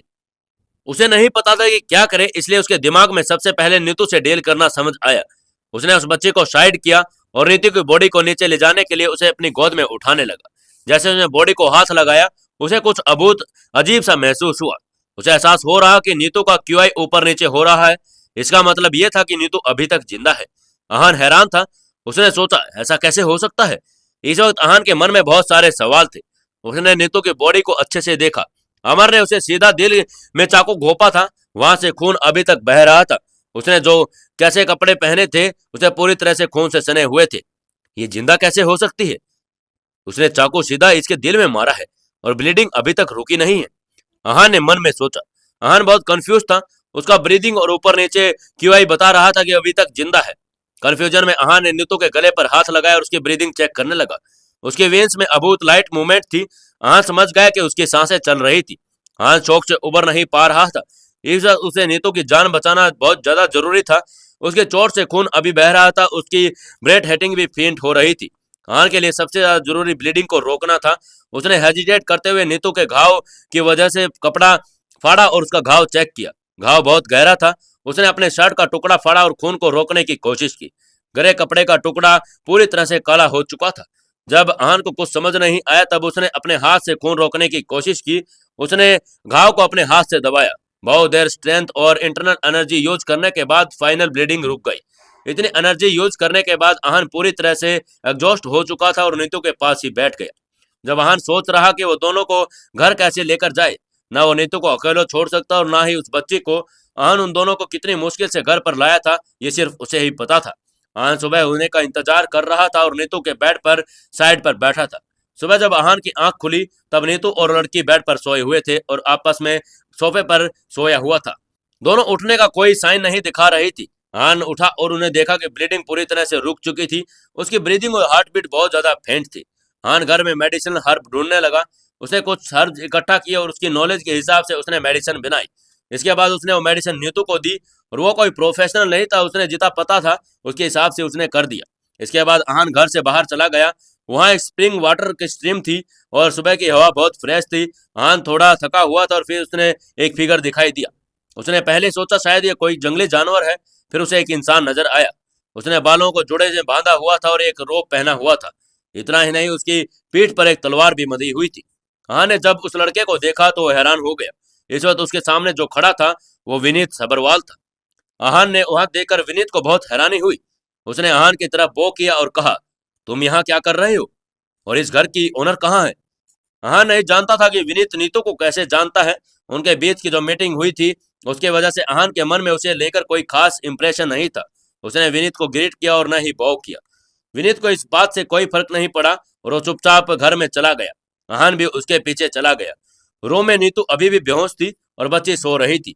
रूम में हल्की हल्की ब्लड की स्मेल आ रही थी, इसलिए विनीत ने अंदाजा लगाया कि वहां पर क्या हुआ होगा। उसने अहान से पूछा, इन्हें ज्यादा चोट लगी है? अहान ने उसके बात का जवाब नहीं दिया बल्कि उससे उल्टा सवाल किया, तुम इन्हें ठीक कर सकते हो? विनीत ने उसकी पट्टी खोलते हुए कहा, देखना पड़ेगा, मैं अभी भी श्योर नहीं हूँ। इसके बाद उसने पट्टी खोली और घाव देखा और कहा, अभी भी उम्मीद है, ये हर्ब्स अभी इफेक्टिव नहीं है, इनसे ये रिकवर नहीं हो सकती। विनीत ने कहा। अहान को इस बात का बुरा नहीं लगा क्योंकि वो मेडिसिन के बारे में इतना नहीं जानता था। उसका नॉलेज के हिसाब से लिमिटेड थी। और अहान ने विनीत से पूछा, तो फिर हमें क्या करना चाहिए? हमें एक स्पेशल टाइप का ग्रास चाहिए जो यहाँ नहीं है। उसके लिए माउंटेन में जाना पड़ेगा, तुम भी मेरे साथ चलो। विनीत ने कहा, मैं क्यों चलूं? तुम अकेले भी तो जा सकते हो, वैसे भी इन्हें हालत में छोड़कर जाना ठीक नहीं होगा। अहान ने कहा। यह बात सुनकर विनीत ने समझाया, इनकी हालत बहुत खराब है, इनके पास टाइम भी बहुत कम है। अगर हम दोनों जाएंगे तो उस ग्रास को एफिशिएंटली ढूंढ पाएंगे, एक के भले दो। अहान ने यह पॉइंट वैलिड लगा, इसलिए उसने कहा, ठीक है, मैं चलता हूं तुम्हारे साथ। दोनों बास्केट लेकर माउंटेन की तरफ चले गए। विनीत ने अहान को उस ग्रास के बारे में अच्छे से बता दिया और उसके बाद उसने कहा, तुम जब ग्रास को देखो तो अपने आप को पहचान जाओगे। अहान समझ गया कि विनीत उसके पीछे चल रहा था। अचानक से विनीत को देखकर उसके मन में एक सवाल आया और उसने विनीत से पूछा, ये लड़की कौन है और तुम दोनों के बीच में रिश्ता क्या है? विनीत ने गहरी सांस ली और कहा, तुम इसे नहीं जानते? नहीं, मैं इसे अभी भी मिला हूं। अहान ने कहा, अगर इसके बारे में तुम नहीं जानती तो इनके बारे में ज्यादा जानने की कोशिश भी मत करो। इन्हें अपनी लाइफ की सिचुएशन इस वक्त किसी को नहीं समझानी है और अगर इन्हें पता चल गया कि मैंने तुम्हें कुछ बताया तो मेरे लिए प्रॉब्लम हो जाएगी। विनीत ने कहा, नीतू का ऐसा कौन सा सीक्रेट है जो वो शेयर नहीं करना चाहती? क्या अहान उसके बारे में पता लगा पाएगा? जानने के लिए जुड़े रहिए हमारे इस कहानी के साथ। और दोस्तों, मैंने जो आपसे सवाल पूछा है कि आप अपने उस प्यारे इंसान को क्या गिफ्ट देना पसंद करोगे, तो उस गिफ्ट के बारे में मुझे बताइए और आपका और उस गिफ्ट का नाम मैं अगले वीडियो में जरूर लूंगा। तो दोस्तों, कमेंट करके बताते रहिए और साथ ही आपको कहानी कैसी लग रही है ये भी बताकर जाइए। और अभी तक जिन्होंने हमारे टेलीग्राम चैनल को ज्वाइन नहीं किया है वो इस वीडियो के डिस्क्रिप्शन में जाकर टेलीग्राम चैनल को भी ज्वाइन कर ले, जिससे आपको और भी नई नई वीडियो के लिंक वहां पर मिल जाएंगे। दोस्तों, 392वें एपिसोड में आपका स्वागत है। चलिए शुरू करते हैं कहानी। विनीत ने आहान को कुछ बताने से मना कर दिया। आहान ने भी उसे पूछा नहीं कि नीतू इतनी अकेली क्यों है। फिर भी विनीत ने कुछ नहीं बताया। इसके बाद आहान चुप हो गए और ग्रास ढूंढने लगा। कुछ देर ढूंढने के बाद उन्हें एक जगह पर ग्रास मिली और उसे इकट्ठा करने लगे। इतना बहुत है, अब जाओ और ये ग्रास उन्हें अप्लाई कर दो। अब तुम जानते हो कि ये ग्रास कहाँ मिलेगी, तो जरूरत पड़े तो आकर ले जाना, विनीत ने कहा। आहान को इसमें कोई प्रॉब्लम नहीं थी। दोनों वापस घर की तरफ जाने लगे। इसे आते वक्त आहान ने बात शुरू की। इस पर विनीत ने बोला, तुम जानते हो ना कि दुनिया में कितने ग्रैंड मास्टर होंगे, ये पहले ही डिसाइडेड है। अगर कोई नया ग्रैंड मास्टर आने वाला है तो पुराने 12 ग्रैंड मास्टर में से किसी एक को तो मरना ही होगा। हेवंस रियल्म यही कहता है। आहान विनीत की बात समझ रहा था। इस वक्त 12 ग्रैंड मास्टर ऑलरेडी थे और अगला ग्रैंड मास्टर आहान या शायद विनीत में से कोई बनना चाहता था। अगर उन्हें ग्रैंड मास्टर बनना था तो नीतू को मरना ही पड़ेगा। आहान एकदम चुप हो गया। उसे समझ नहीं आ रहा था कि विनीत उसे ये सब क्यों बता रहा था। क्या उसके कहने का मतलब ये था कि नीतू उसकी या विनीत की जगह से वजह से मरेगी, या फिर उसे कोई डेंजर के बारे में बता रहा था जैसे उसे बताना चाहता था। उस पर भरोसा ना करे। आहान कंफ्यूज था और वो जानता था कि हेवंस रियल्म के आगे किसी की नहीं चलती। अगर 12 ग्रैंड मास्टर का होना तय है तो फिर नए ग्रैंड मास्टर की जगह देने के लिए किसी एक को तो मरना ही पड़ेगा। कुछ कदम चलने के बाद आहान ने कहा, मैं किसी को मारकर अच्छे से ग्रैंड मास्टर नहीं बनना चाहता। आहान की बात सुनकर विनीत मुस्कुराने लगा, जैसे उसे पता था कि आहान यही जवाब देगा। उसे इस तरह मुस्कुराता हुआ देखकर आहान ने कहा, ऐसे मुस्कुराने वाली क्या बात है? तुम भी तो ऐसा नहीं करना चाहते हो, तभी तो तुम नीतू के लिए ग्रास ढूंढने बाहर तक आए हो। तुम उसे मरने भी दे सकते थे। मैं मेडिसिन के बारे में ज्यादा कहाँ जानता हूँ। विनीत ने आहान की तरफ देखा और कहा, तुम्हें मुझ पर इतना भरोसा है? ऐसा भी तो हो सकता है कि ये ग्रास पॉइजन है। अगर इससे नीतू ठीक होने की जगह मर जाएगी, या फिर ये भी तो हो सकता है कि मैं ऐसे टाइम वेस्ट कर रहा हूँ, शायद हम वापस घर पहुंचे तब तक वो मर चुकी हो। विनीत की बात सुनकर आहान के पैर जम गए। आहान ने इस पॉसिबिलिटी के बारे में बिल्कुल भी नहीं सोचा था, पर अब जब विनीत ने खुद ये बात बोली थी तो उसके दिमाग में हजारों सवाल आने लगे। विनीत ने पीछे देखा और मुस्कुराने लगा।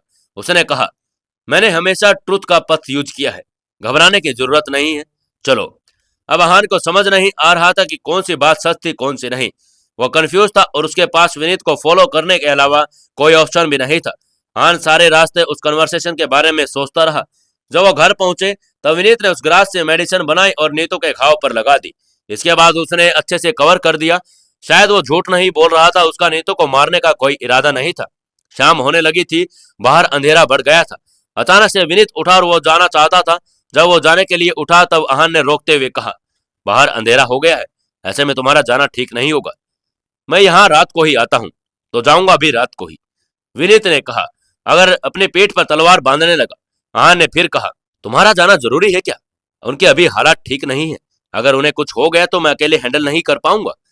हाँ, जेनली बताना चाहता था कि विनीत रुक जाए, और इस वक्त वो अकेले नहीं रहना चाहता था। उसे विनीत की जरूरत थी, लेकिन विनीत नहीं रुका।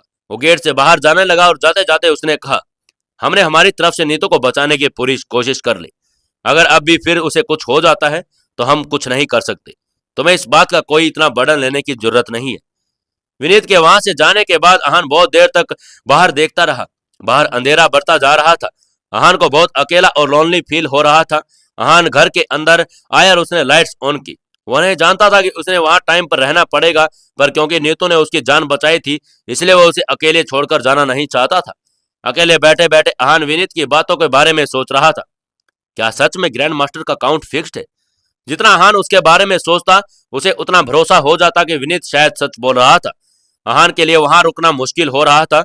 उसके पास करने को कुछ नहीं था और वो बैठकर उन दोनों के जगाने का इंतजार कर रहा था। बीच बीच में उन्हें तो की ड्रेसिंग चेंज कर रहा था। अगले दिन दोपहर में फाइनली वो छोटी बच्ची उठ गई और उसने जैसे ही आहान को देखा वो बहुत डर गए, जैसे उसने किसी अजनबी को देख लिया। आहान ने सोचा कि वो कंफर्ट करेगा तो शायद उसका डर भाग जाएगा, पर ऐसा नहीं हुआ। आहान जैसे उसके पास आने लगा वो रोने बिलखने लगी। ऐसा लग रहा जैसे उसकी सारी मेमोरी चली गई थी। वो आहान को बिल्कुल नहीं पहचान पा रही थी। उसके आहान के पास गया और उससे बोला, डरो मत, कोई तुम्हें कुछ नहीं करेगा, मैं तुम्हें कोई नुकसान नहीं पहुंचाऊंगा। पर उसका रिएक्शन ऐसा था कि आहान बहुत बुरा आदमी है और उसके पास आना नहीं चाहती थी। आहान जैसे उसके पास जाने की कोशिश करता वो पागलों की तरह चिल्लाने लगी। बहुत देर तक ऐसा रहा और आहान बस उसे दूर से देखता रहा। दोनों के बीच में एक गैप आ गया था। आहान को रात को डिनर बनाया। जब वो लड़की पास आकर खाना लेकर आया तो आहान की तरफ देखा और खाने को हाथ भी नहीं लगाया। आहान को नजर आ रहा था कि वो बहुत भूखी है, पर शायद वो डर की वजह से उसे खा नहीं पा रही थी। अहान ने उसके सामने चिकन के छोटे छोटे टुकड़े करके रख दिए और फिर कहा, मैं थोड़ी लकड़ियां लेकर आता हूँ, हमें आगे जरूरत पड़ेगी। इतना बोलकर अहान बाहर चला गया और लकड़ी काटने लगा। जब वापस आया तो उसने देखा कि बच्ची थोड़ा चिकन खा चुकी थी और अभी थोड़ा उसकी प्लेट में था। बच्चे को समझाना बहुत आसान था। जब उसने देखा कि बच्चे का पेट भर गया तब वो स्माइल करने लगा। नीतू अभी भी बेहोश थी, इसलिए वो उस बच्चे को अकेले छोड़कर नहीं जा सकता था। वो 2 दिन तक नहाई नहीं थी, इसलिए अहान ने उसे नहाने के लिए तैयार किया और वो बहुत चिल्ला रही थी। उसने अहान को बहुत मारा और उसे स्क्रैच नहीं किया, पर अहान ने उस पर कोई फोर्स यूज नहीं किया। अहान ने जब उसे नहलाकर साफ कपड़े पहना दिए तो वो चुपचाप बेड पर बैठ गई। दोनों में कोई बात नहीं हो रही थी। वो बच्ची बस चुपचाप एक कोने में बैठी रहती थी और अगर अहान उसे कुछ बोलने या खिलाने की कोशिश करता वो जोर जोर से चिल्लाने लगती। इस वक्त अहान नीतू के उठने का इंतजार कर रहा था और वह बस उस बच्ची की और नीतू की केयर के लिए कुछ दिनों के लिए उसका रूटीन बन गया। कुछ दिनों के बाद वो लोग 3 लोग नहीं रहे, बाहर से 3 लोग और आ गए। अहान ने देखा कि 2 आदमी और एक औरत घर के बाहर खड़े थे। वो एक दूसरे को नहीं जानते थे। जब अहान ने दरवाजा खोला तो उस लेडी ने पूछा, कौन हो तुम और यहाँ क्या कर रही हो? अहान को समझ नहीं आया कि वो क्या जवाब दे। इससे पहले कुछ बोल पाता उस लेडी ने अहान को साइड में धक्का दिया और नीतू के रूम में चली गई। नीतू को उस हालात में देखकर उस लेडी ने अहान से पूछा, क्या हुआ इसे? क्या किया है तुमने इसके साथ? ये बात सुनकर अहान हैरान हो गया। उसे नहीं लग रहा था कि वो लेडी सीधा उस पर डाउट करेगी और उसने कहा, मैंने कुछ नहीं किया है। उस लेडी ने विश्वास नहीं किया और कहा, अगर तुमने नहीं किया तो फिर किसने किया? ये तुम्हारे अलावा और कौन है? उस लेडी ने जो साथ 2 आदमी थे वहां को घूर रहे थे और उसे मारने के लिए तैयार थे। हाँ ने उस बात पर अटैक करने की बिल्कुल हिम्मत नहीं थी और क्योंकि वो जानता था कि वो तीनों मार्शल आर्टिस्ट हैं, उसका लेवल क्या है वो नहीं जानता था। उसने समझाने की कोशिश की, मैं जानता हूं कि आप लोग मुझ पर डाउट कर रहे हैं, पर मैंने सच में कुछ नहीं किया। उनकी यह हालात एक ग्रुप ने की। उनको ये दिल में चाकू मारा था और उनकी मौत हो गई थी। मैं इन्हें यहाँ लेकर आया और इनका ट्रीटमेंट करने लगा। अब तक इन्हें होश नहीं आया है। उस लेडी ने बच्चे की तरफ देखा और कहा, ये लड़की कौन है? हाँ ने उसे देखा और उसे समझ नहीं आ रहा था कि वो उसके बारे में क्या बताए। उसने कुछ सोचने के बाद कहा, नीतू इस बच्ची को जानती है। उसके हिसाब से यही बेस्ट आंसर था। जब उस लेडी ने सुना तब उसे बच्चे को प्यार से देखा और अहान को लेकर उसका एक्सप्रेशन नहीं बदला था। उसने अहान की तरफ देखा और कहा, अगर तुमने मुझसे झूठ बोला है तो फिर मुझसे बुरा कोई नहीं होगा। जब वो लेडी अहान को वार्न कर रही थी तब वो दोनों आदमी भी अहान को देख रहे थे। अहान कुछ बोलना चाहता पर उसके कोल्ड रिएक्शन की वजह से चुप हो गया। वो लेडी आगे गई और उसने नीतू को एग्जामाइन किया। नीतू को घाव भरने लगा था। जहां पर चाकू लगा था वहां नई स्किन भी आने लगी थी। उसका क्यूआई भी स्टेबल हो गया था, पर ब्रीदिंग और हार्टबीट अभी भी फेंट थे। फिर भी उस लेडी को तसल्ली नहीं हुई। उसने उसके सारे घाव के सारे हर्ब्स उठाए और फिर उसके पास जो एक पाउडर था उसने नीतू के शरीर पर लगा दिया। इसके बाद उसने फिर से घाव को अच्छे से कवर कर दिया। उसके बाद उस लेडी ने दोनों आदमियों को स्ट्रेचर लाने के लिए कहा और नीतू को उस पर लेटा दिया। इसके बाद उसने अहान को देखा और कहा, अब तुम्हारी यहाँ कोई जरूरत नहीं है, तुम यहाँ से जा सकते हो। अहान चुप रहा। वहां जितने भी लोग थे उनका आपस में क्या रिश्ता था इसके बारे में वो नहीं जानता था। वो ये भी नहीं जानता था कि उसके वहां जाने से बाद नीतू और उस बच्ची के साथ क्या होगा। क्या इस हालात में अहान उन लोगों को वहां छोड़कर चला जाएगा? वो तीनों जो आए थे उनके घर के लोग थे या फिर वो भी उन्हें नुकसान पहुंचाने आए थे, ये बात किसी को नहीं पता था। अब ये बात जानने के लिए जुड़े रहिए हमारी इस कहानी के साथ। दोस्तों, अगर आपको कहानी अच्छी लग रही है तो वीडियो को लाइक करें, चैनल को सब्सक्राइब करें और हमें कमेंट करके जरूर बताएं। दोस्तों, 393वें एपिसोड में आपका स्वागत है। चलिए शुरू करते हैं कहानी। उस लेडी ने जैसे अहान के मन की बात पढ़ ली, उसने कहा, नीतू की और इस बच्ची की तुम्हें चिंता करने की जरूरत नहीं है। अब हम आ गए हैं, सब संभाल लेंगे। तुम यहाँ से जा सकते हो। अहान अभी भी उस बच्चे को देख रहा था।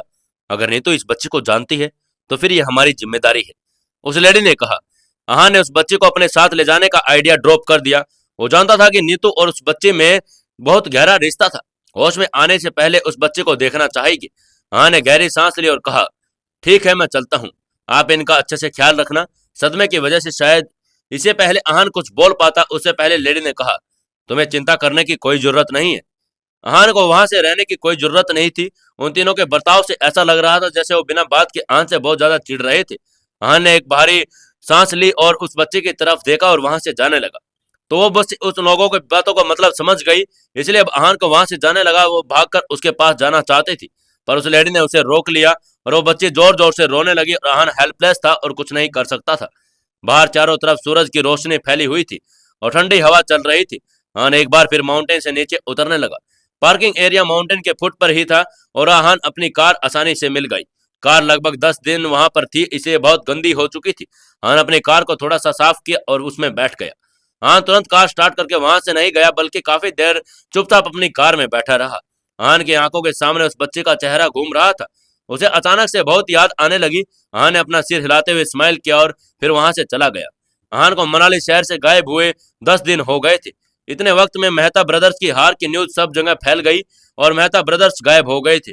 सब उनका इंतजार कर रहे थे ताकि वो स्काई हिल स्कूल्स और नॉर्थ ईस्ट के मार्शल आर्ट्स की बदनामी का जवाब दे सके। दोनों का इंतजार तो सबसे ज्यादा कर रहे थे वो सचिन और अभिनीत थे। दोनों को भरोसा था कि मेहता ब्रदर्स आहान को जान से मार देंगे और उनका पूरा बदला जरूर करेंगे, बल्कि वो दोनों हार कर गायब हो गए थे। अभिनीत ने गुस्से में अपना हाथ टेबल पर पटकते हुए कहा, वो लोग हार कैसे सकते हैं? उन्होंने तो कहा था कि आज तक कोई भी फाइट नहीं हारे, फिर वो कैसे हार गए? मिलकर भी आहान का थोड़ा सा इंजर नहीं कर पाए। सचिन अभिनीत के कंपैरिजन में शांत था। उसने बहुत कामली कहा, आहान बहुत स्ट्रांग है, उसे हराना नामुमकिन है। शायद तुमने जो मिहिर रैजादा से प्रॉमिस किया था, हम वो पूरा नहीं कर सकते हैं। सचिन गिव अप करने के लिए तैयार था, पर अभिनीत नहीं था। उसने कहा, नहीं, ऐसा नहीं हो सकता। मैंने मिहिर से प्रॉमिस किया था कि मैं कुछ भी करके आहान को सबक सिखाऊंगा, तो जरूर ऐसा ही होगा। सचिन ने कहा, पर तुम ऐसा कैसे करोगे? मेहता ब्रदर्स ऑलरेडी हार चुके हैं। नॉर्थ ईस्ट में अब ऐसा कौन है जो हमारी मदद कर सकता है? अभिनीत ने स्मिर किया और कहा, मैं ऐसे 2 लोगों को जानता हूं जो हमारी मदद कर सकते हैं। अगर उनको आहान पर अटैक किया तो वो कुछ नहीं कर पाएगा। अभिनीत को ऐसा देखकर सचिन समझ गया कि उसके दिमाग में क्या चल रहा है। उसने टेंस्ड होते हुए कहा, तुम जो सोच रहे हो वो पॉसिबल नहीं है।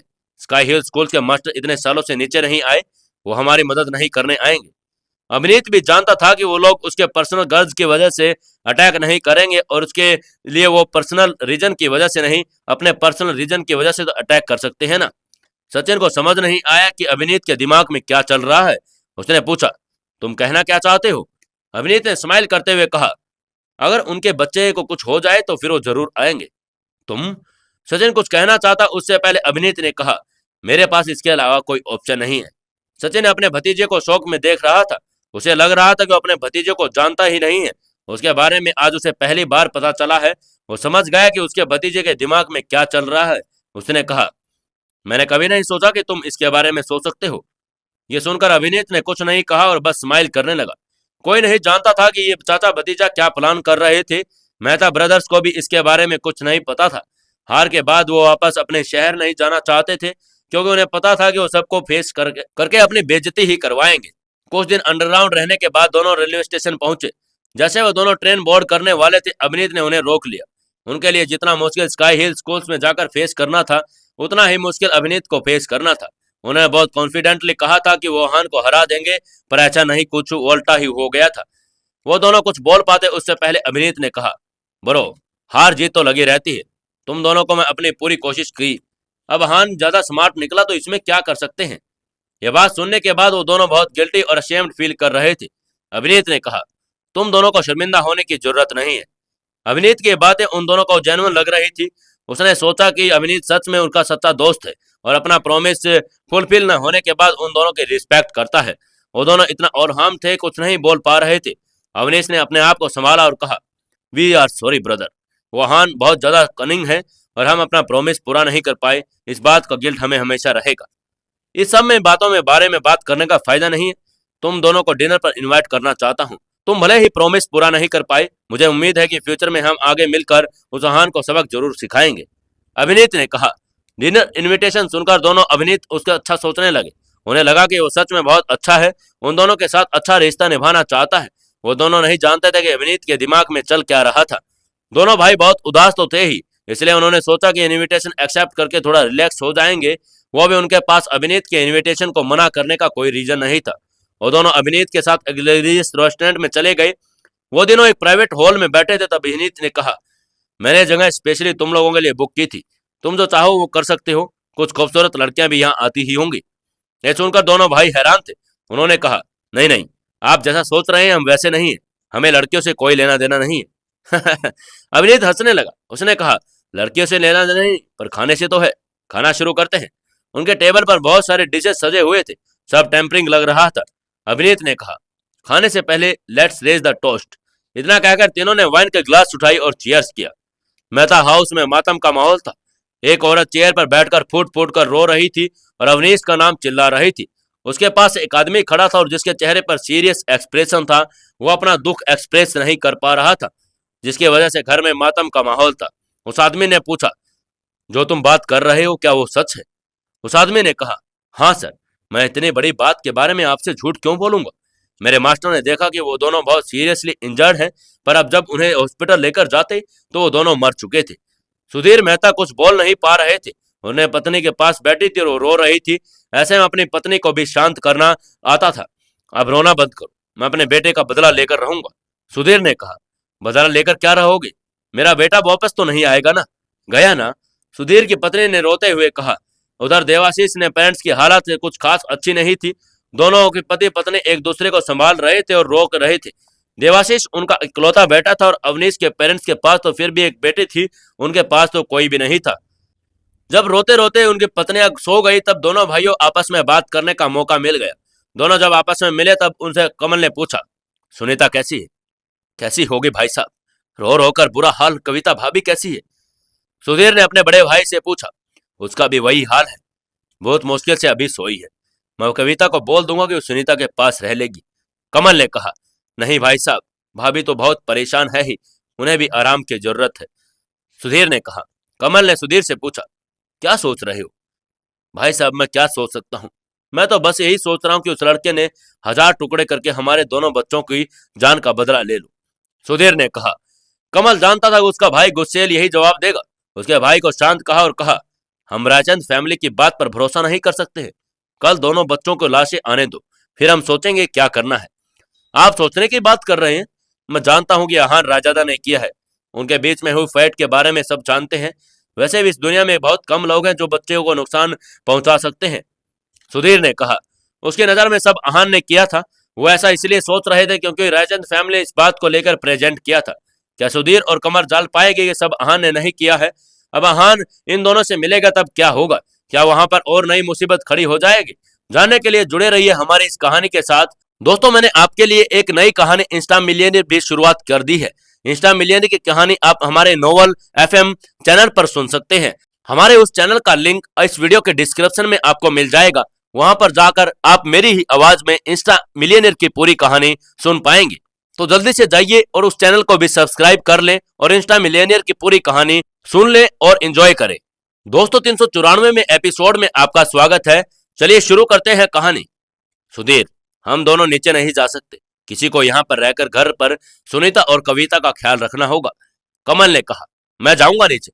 मैं उस लड़के को ढूंढकर उसे जान से मारने का इंतजार नहीं कर सकता। जब मैं उसे मार दूंगा तभी मेरे मन को शांति मिलेगी। सुधीर ने इम्पेशेंटली कहा और वो जानता था कि उसका भाई जो कह रहा था वो बिल्कुल सही कह रहा था। दो औरतें जिन्होंने अपने बच्चों को खोया है उन्हें अकेला नहीं छोड़ा जा सकता था।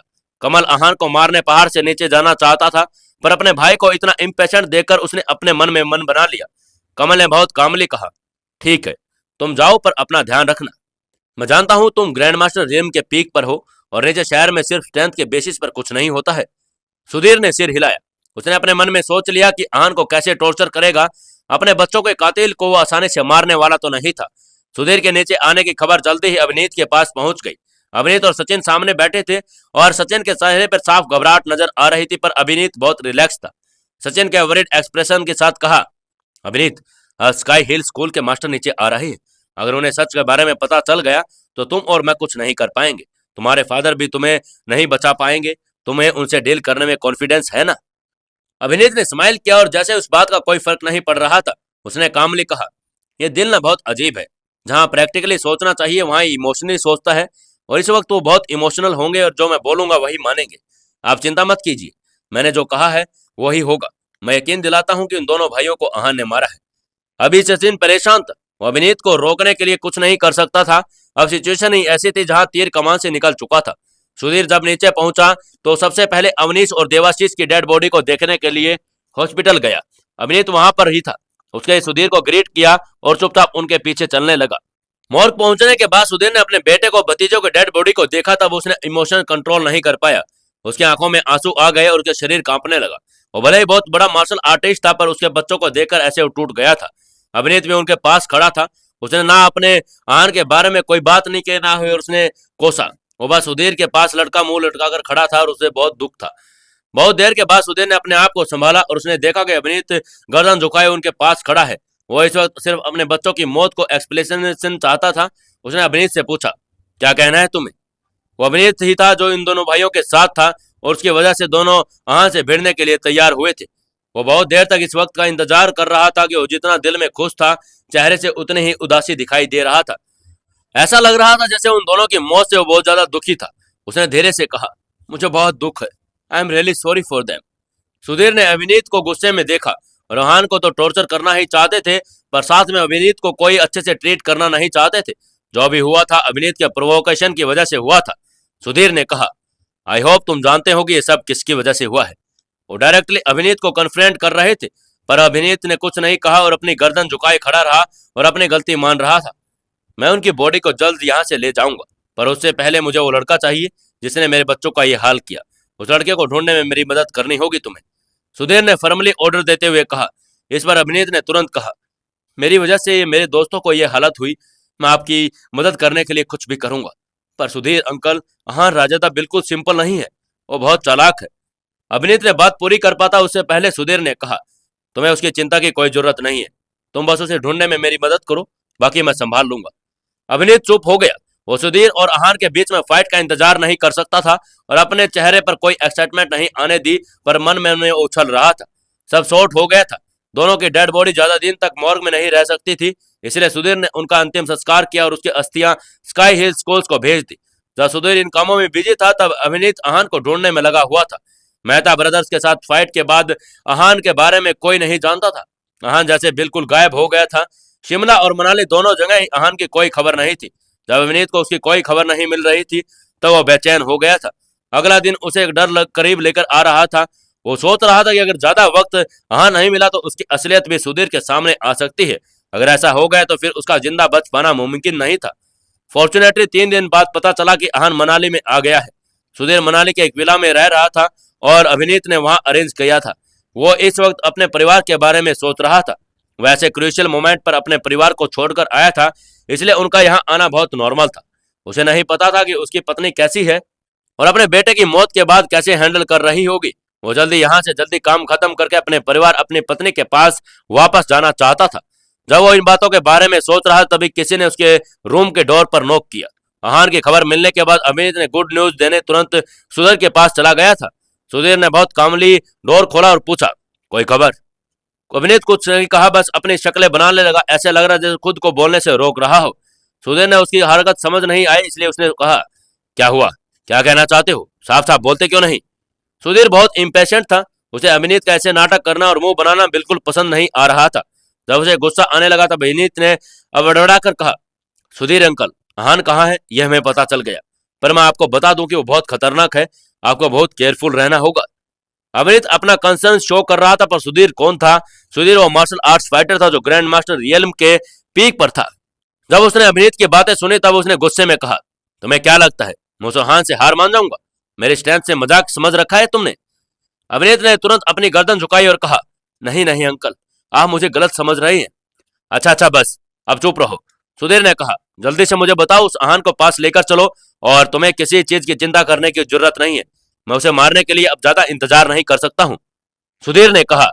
अभिनीत दिखाने के लिए तो रूम से बहुत डिसपॉइंटेडली निकला था, मन ही मन वो बहुत खुश था। अब वो श्योर हो गया कि उसकी असलियत सामने नहीं आ सकती। अब आहान को सुधीर के हाथों मरना से कोई नहीं बचा सकता है। आहान को इसके बारे में कुछ नहीं पता था। वो नहीं जानता था कि उसको मारने के लिए इतनी बड़ी साजिश रची जा रही थी। पहाड़ों से वापस आने के बाद आहान सरोवर मैनर गया था और वहां मोटा मैनेजर मिला। जब उसने ग्रीट किया और आहान का कोई सवाल नहीं करता था। वो कहाँ है, कभी गायब हो जाता तो कभी वापस आ जाता था। जो आहान को जानते थे उन्हें नहीं पता था कि आहान की आदत यह है, इसलिए शनाया, हिमानी, मयूर किसी ने भी कोई सवाल नहीं किया। जब वो वापस आया तब उसने खुद को सबसे मैसेज करके अपडेट कर दिया। आहान के पास इन लोगों के बहुत सारे मैसेज आए हुए थे। उसकी अपडेट मिलते ही सबने चैन की सांस ली। इसके बाद आहान सरोवर मैनर के रेस्टोरेंट में गया और उसने खाना ऑर्डर किया। नीतो के घर आने के बाद यहाँ अच्छा खाना मिस कर रहा था। जैसे ही खाना उसके टेबल पर आया वो फटाफट उसे खाने लगा जैसे बहुत दिनों से भूखा हो। आहान ने जी भरकर खाना खाया और खाना खाने के बाद वो रेस्टोरेंट के बाहर आकर वॉक करने लगा। आहान और मोटा मैनेजर साथ चल रहे थे। मैनेजर बहुत केयरफुली आहान के साथ चल रहा था, उसके चेहरे पर एक्सप्रेशन थोड़े अजीब थी। आहान ने नोटिस किया कि मैनेजर कुछ परेशान है और वो कुछ कहना चाहता है पर कह नहीं पा रहा है। उसने बहुत ही कन्फ्रंटिंग तरीके से कहा, क्या बात है, तुम मुझसे कोई शिकायत है? अगर कोई प्रॉब्लम है तो सच सच बता दो। मैं नहीं चाहता कि जो लोग मेरे पास रहे उन्हें कोई तकलीफ हो। उस मोटे मैनेजर ने कहा, थैंक यू आहान सर, पर आप सब ठीक है, मुझे कुछ नहीं हुआ। तुम घबरा क्यों रहे हो? जो भी कहना है साफ साफ कहो, ये मेरा एरिया है और मेरे होते तुम्हें कुछ नहीं होगा, आहान ने कहा। मैनेजर ने कुछ बोलना चाहता पर बोल नहीं पा रहा था। आहान ने एक बार फर्मली कहा, कहो क्या बात है, मैं जानना चाहता हूं कि तुम क्या सोच रहे हो ताकि मैं आगे का फैसला सोच समझ कर ले सकूं। जब से आहान ने उसे अपने साथ लाया था, उसे कोई खास काम नहीं करवाया था। वो पहले भी सरोवर मैनर का मैनेजर था और उसका भी अब भी वही रोल था, तो बस अपने साथ ऐसे ही लेकर आया था। मैनेजर के लाइफस्टाइल में अभी कोई खास चेंजेस नहीं आए थे, बस वो पहले की तरह अपने दोस्तों से मिल नहीं पा रहा था, सोशल गैदरिंग नहीं अटेंड कर सकता था। आजकल वो चुप रहने लगा था। उसने बहुत सोचा और फिर आहान से कहा, आहान सर, ऐसी बहुत सारी बातें हैं जो मैं आपको बताना चाहता हूँ, पर मुझे समझ नहीं आ रहा कि आपको बताऊं या नहीं। साथ ही मुझे ये भी नहीं पता कि मैं आपको बताना जरूरी है या नहीं। बातों को गोल गोल मत घुमाओ, जो कहना है साफ साफ कहो। ये सुनते ही मैनेजर ने कहा, आहान सर, आपको जो मेहता ब्रदर्स के बारे में पता है? क्या आहान रिकॉल कर पाएगा कि मैनेजर किसकी बात कर रहा है, या आहान अब सब कुछ भूल चुका है? जानने के लिए जुड़े रहिए हमारी इस कहानी के साथ। दोस्तों, मैंने जो आज का सवाल पूछा है कि आप दुनिया में सबसे ज्यादा प्यार करने वाले इंसान को क्या गिफ्ट देना चाहते हैं, तो दोस्तों कमेंट करके मुझे जरूर बताइए कि आप उस इंसान को क्या देना चाहते हैं, क्या गिफ्ट करना चाहते हैं, जिस इंसान को आप इस दिल से और दुनिया से सबसे ज्यादा प्यार करते हैं। दोस्तों, 395वें में एपिसोड में आपका स्वागत है। दोस्तों, अगर आपको कहानी अच्छी लग रही है तो वीडियो को लाइक कर दें और चैनल को सब्सक्राइब कर लें और कमेंट करके हमें जरूर बताते रहें। चलिए शुरू करते हैं कहानी। जब मेहता ब्रदर्स ने आहान पर अटैक किया था तब उन्होंने नहीं बताया कि वो दोनों कौन है। आहान की इंजरी और नीतू को उस बच्चे की वजह से बहुत देर तक पहाड़ के ऊपर था, इसलिए उन्हें उन दोनों के बारे में पता करने का टाइम नहीं मिल पा रहा था। मैनेजर की बात सुनकर आहान ने नाम में गर्दन हिला दी और वो मेहता ब्रदर्स के बारे में कुछ भी नहीं जानता था। यह सुनकर मैनेजर हैरान हो गया। उसने सीरियसली एक्सप्रेशन के साथ कहा, आप मेहता ब्रदर्स को नहीं जानते हो? यह देखकर आहान बहुत क्यूरियस हो गया। वो जानना चाहता था कि मेहता ब्रदर्स आखिर है कौन। उसने पूछा, ये मेहता ब्रदर्स कौन है? क्या ये कोई खास इंपॉर्टेंट लोग हैं या फिर बहुत पावरफुल लोग हैं? आहान की बात सुनकर मैनेजर हैरान था। वो समझ गया था कि आहान झूठ नहीं बोल रहा, वो सच में मेहता ब्रदर्स को नहीं जानता है। उसने शौक में कहा, ऐसा कैसे हो सकता है? आप अगर मेहता ब्रदर्स को नहीं जानते तो फिर उनके घर वाले आपको मारना क्यों चाहते हैं? स्काई हिल स्कूल के master Sudhir grand master realm में है और वो नीचे आ चुके हैं। यह सुनकर आहान के पैरों तले की जमीन खिसक गई। वह सुनकर डर गया कि कोई ग्रैंड मास्टर उसे मारना चाहता है। आहान तो जानता भी नहीं था कि उसने ऐसा क्या किया जिसकी वजह से उसे कोई जान से मारना चाहता है। वो एक बार पहले एक ग्रैंड मास्टर से भिड़ा था, वो बहुत आसानी से कैप्चर हो गया था। अभी उसे लग रहा था कि वो बहुत फाइट नहीं कर पाएगा। ऐसा कैसे हो सकता है? मैं तो किसी मेहता ब्रदर्स को जानता भी नहीं, फिर वो मुझे मारना क्यों चाहते हैं? मैनेजर उसकी कंफ्यूजन देख पा रहा था। उसने कहा, आहान सर, बाहर सब यही बोल रहे हैं कि आपने मेहता ब्रदर्स को जान से मार दिया है। क्या? मैं उन्हें जानता भी नहीं हूं। वो ये बात कौन बोल रहे हैं? अगर उन्होंने मुझे मारना ही है तो कम से कम रीजन तो चाहिए, और वह कैसे मुझे मारने आ सकते हैं? आहान ने कहा, आहान सर, ये सब मुझे नहीं पता। मैंने बस सुना कि स्काई हिल स्कूल्स के मास्टर नीचे आ गए हैं और बहुत दिनों से आपको ढूंढ रहे हैं। अगर आप उन्हें नहीं जानते तो फिर आपको उन्हें अवॉइड करना चाहिए, मैनेजर ने कहा। आहान ने कुछ पल उसे देखा। उसे एक बार फिर से डाउट हुआ कि किसी मैनेजर झूठ तो नहीं बोल रहा। उसने मैनेजर को 2 दिन के लिए सिक्योरिटी गार्ड बनाया था, इसलिए शायद वो ऐसा कर रहा है। उसने पूछा, तुम उसे झूठ तो नहीं बोल रहे ना? मैनेजर जानता था कि सवाल जरूर आएगा। आहान अब उस तरह पूरी तरह से भरोसा नहीं कर पाया था। उसने सीरियस एक्सप्रेशन के साथ कहा, मैं झूठ नहीं बोल रहा। आप चाहे किसी से भी पूछ सकते हैं, ये बात सबको पता है। आप शायद इतने वक्त बाद आए हैं इसलिए आप नहीं जानते। आप बोल रहे हैं कि आप मेहता ब्रदर्स को नहीं जानते, फिर शायद आपको कोई नुकसान पहुंचाना चाहता है। मैनेजर की टोन में बिल्कुल ऐसा नहीं लग रहा था कि वो झूठ बोल रहा है, पर आहान ने तो इतने समय से किसी को भी नहीं मारा था। ये बात कैसे फैल गई? किसी को नहीं लगा कि इन्फॉर्मेशन रूमर्स भी हो सकती है? वो स्काई हिल स्कूल्स के मास्टर इस बात को बिना किसी इन्वेस्टिगेशन किए मान कैसे गए? आहान के मन में इस सारे बहुत सारे सवाल चल रहे थे। पता नहीं सर, पर बहुत वक्त से ग्रैंड मास्टर बाहर नहीं आया, इसलिए शायद सबने इस बात को मान लिया।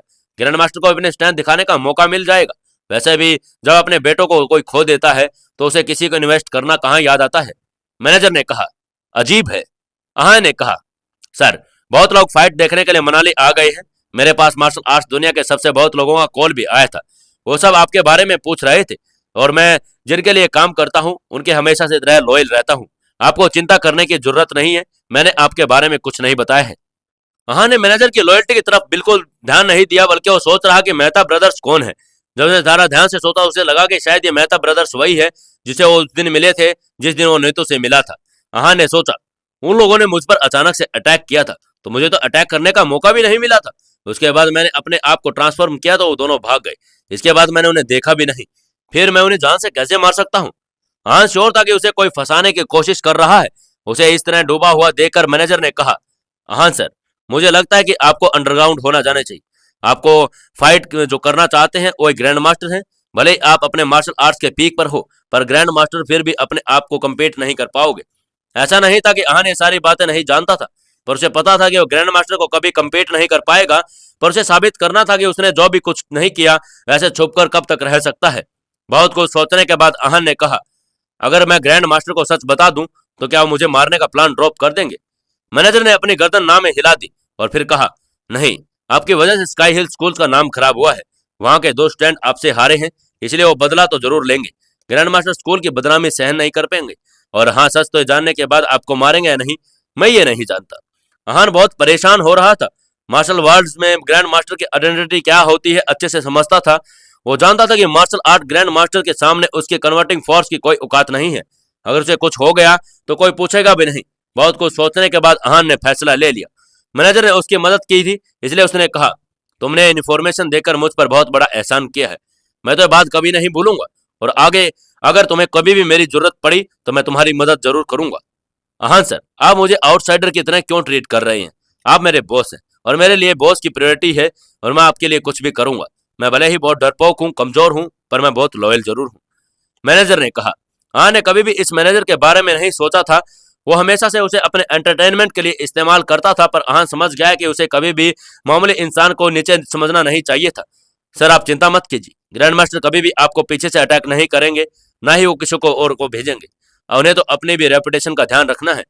मैनेजर ने कहा। हाँ नहीं जानता था कि वो क्या करेगा। बेटे की मौत का बदला तो वो लेकर रहेंगे। वो नहीं जानता था कि ग्रैंड मास्टर ने उन्हें ढूंढ लिया तो फिर वो जिंदा रह पाएगा या नहीं। उसे अब जल्दी से फैसला लेना था। वो जानता था कि ग्रैंड मास्टर को उसका पता मिल गया है, अब वो रास्ते में ही आ रहा होगा। तुरंत मनाली के लिए निकल गया। वो शिमला जाना चाहता था, पर वो जानता था कि उसे ढूंढ रहे हैं। वो शिमला पर भी नजर गड़ाए बैठे होंगे। बहुत सोचने के बाद उसने डिसाइड किया कि नीतू का घर जाएगा। वो पहाड़ पर बहुत सेफ था, उसने अपने आप को वहां पर बचा सकता था। अहान जब पहाड़ के नीचे पहुंचा था उसने तुरंत ऊपर नहीं गया। वो कुछ देर कार में बैठा रहा और अपनी सिचुएशन एनालाइज करने लगा। उसने फाइनली डिसाइड किया कि नीतू का घर ही बेस्ट जगह है। नीतू को अकेले औरत से वहां से ले गई थी, इसलिए उसका घर भी खाली होगा। वो आराम से कुछ दिन वहां पर रह सकता है। जब ग्रैंड मास्टर का गुस्सा शांत हो जाएगा फिर उन्हें पता चल जाएगा कि वापस मनाली आ जाएगा। जब वो उसके घर के पास पहुंचा उसे वहां कहीं किसी और को देख लिया और उसने पूछा, तुम यहाँ क्या कर रहे हो? इस वक्त विनीत घर के पास बहे स्प्रिंग में पानी भर रहा था। उसने जब देखा कि अहान उसे पीछे है तब उसने कहा, मैं तो यहाँ नीतू को देखने आया था। जब मैं यहाँ आया तो वो वहां ये नहीं थी। अब मैं उसका इंतजार कर रहा हूँ। तुम कहाँ चले गए थे? इस पर अहान ने कहा, हाँ, दो आदमी और एक औरत आए थे, वो नीतू को लेकर चले गए। विनीत ने कुछ ज्यादा रिकेट नहीं किया और कहा, ओके। दोनों ने आपस में ज्यादा बात नहीं की। घर इतना बड़ा था कि दोनों आराम से रह रहे थे। दोनों खाना बनाते, खाते, लकड़ियां काटते, पानी भरते, हर तरह का नॉर्मल काम करते। दोनों सिर्फ जितनी जरूरत होती उतनी ही बात करते। 2-3 दिन बाद दोनों एक दूसरे के एक्सटेंशन की आदत हो गई। अहान ने फाइनली विनीत से पूछा, तुम्हारा और नीतू का क्या रिश्ता है? तुमने पहले उसकी जान बचाई और अब उसका इंतजार कर रहे हो। मैंने उनकी जान बचाई क्योंकि वो मेरा फर्ज था। मैं नीतू की बराबरी कभी नहीं कर पाऊंगा। विनीत के बाद अहन को कुछ समझ नहीं आई थी। उसने डायरेक्टली पूछा, तुम नीतू को पसंद करते हो? हाँ, पसंद तो करता हूँ, पर शायद वो प्यार नहीं। मैं बस उसके लिए कुछ करना चाहता हूँ। हमारी आइडेंटिटीज ऐसी हैं कि मैं जानता हूँ कि मैं उनके साथ नहीं हो सकता, इसलिए मैंने कभी कोशिश भी नहीं की, विनीत ने कहा और फिर लकड़ियों को ठीक करने लगा। अहान समझ गया कि वो इस टॉपिक पर बात नहीं करना चाहता, इसलिए वो चुप हो गया। उसे लगा कि सुधीर उसे यहाँ नहीं ढूंढ पाएंगे, पर वो आराम से 1 महीना यहाँ रहेगा और फिर जब शांत हो जाएगा तब वापस चला जाएगा। पर ऐसा नहीं हुआ। अहान को ढूंढते हुए सुधीर वहां भी पहुंच गया। जब उन दोनों का एक फिगर नजर आया तो विनीत ने पूछा, ये तुम्हें यहाँ ढूंढते हुए आए हैं? अहान जानता था कि उसी के लिए वहां आए हैं और ये जानता था कि अब वो ज्यादा दूर नहीं भाग पाएगा। उसे अपनी मौत नजदीक आती नजर आ रही थी। उसने अपने आप को शांत किया। अब उसके लिए सिचुएशन आर या पार वाली थी, इसलिए उसने अपना 100% देना ही था। सिचुएशन समझते ही विनीत ने पूछा, तुम्हें मेरी कोई मदद चाहिए? क्या हान विनीत की मदद लेगा? वो अपने आप को इस सिचुएशन से कैसे बचाएगा? वो सुधीर को सच बता देंगे या फिर सुधीर उनके जान लेने में तुलेगा? जानने के लिए जुड़े रहिए हमारी इस कहानी के साथ। दोस्तों, अगर आपको कहानी अच्छी लग रही है तो वीडियो को लाइक करें, चैनल को सब्सक्राइब करें और हमें कमेंट करके जरूर बताते रहें। और दोस्तों, अगर आपने अभी तक हमारे टेलीग्राम चैनल को ज्वाइन नहीं किया है तो इस वीडियो को डिस्क्रिप्शन में जाए और हमारे टेलीग्राम चैनल को ज्वाइन कर लें, जिससे आपको और भी नई नई कहानियों के लिंक हमारे टेलीग्राम चैनल पर मिल जाएंगे, जिससे आप और भी नई नई कहानियां सुन सकेंगे। और मेरी आवाज में आपको इंस्टा मिलियनेयर की कहानी सुननी है तो आप नोवेल एफएम पर जाएं और हमारे चैनल को सब्सक्राइब कर लें। आप वहां पर मेरी ही आवाज में नोवेल एफएम पर इंस्टा मिलियनेयर की पूरी कहानी सुन सकते हैं।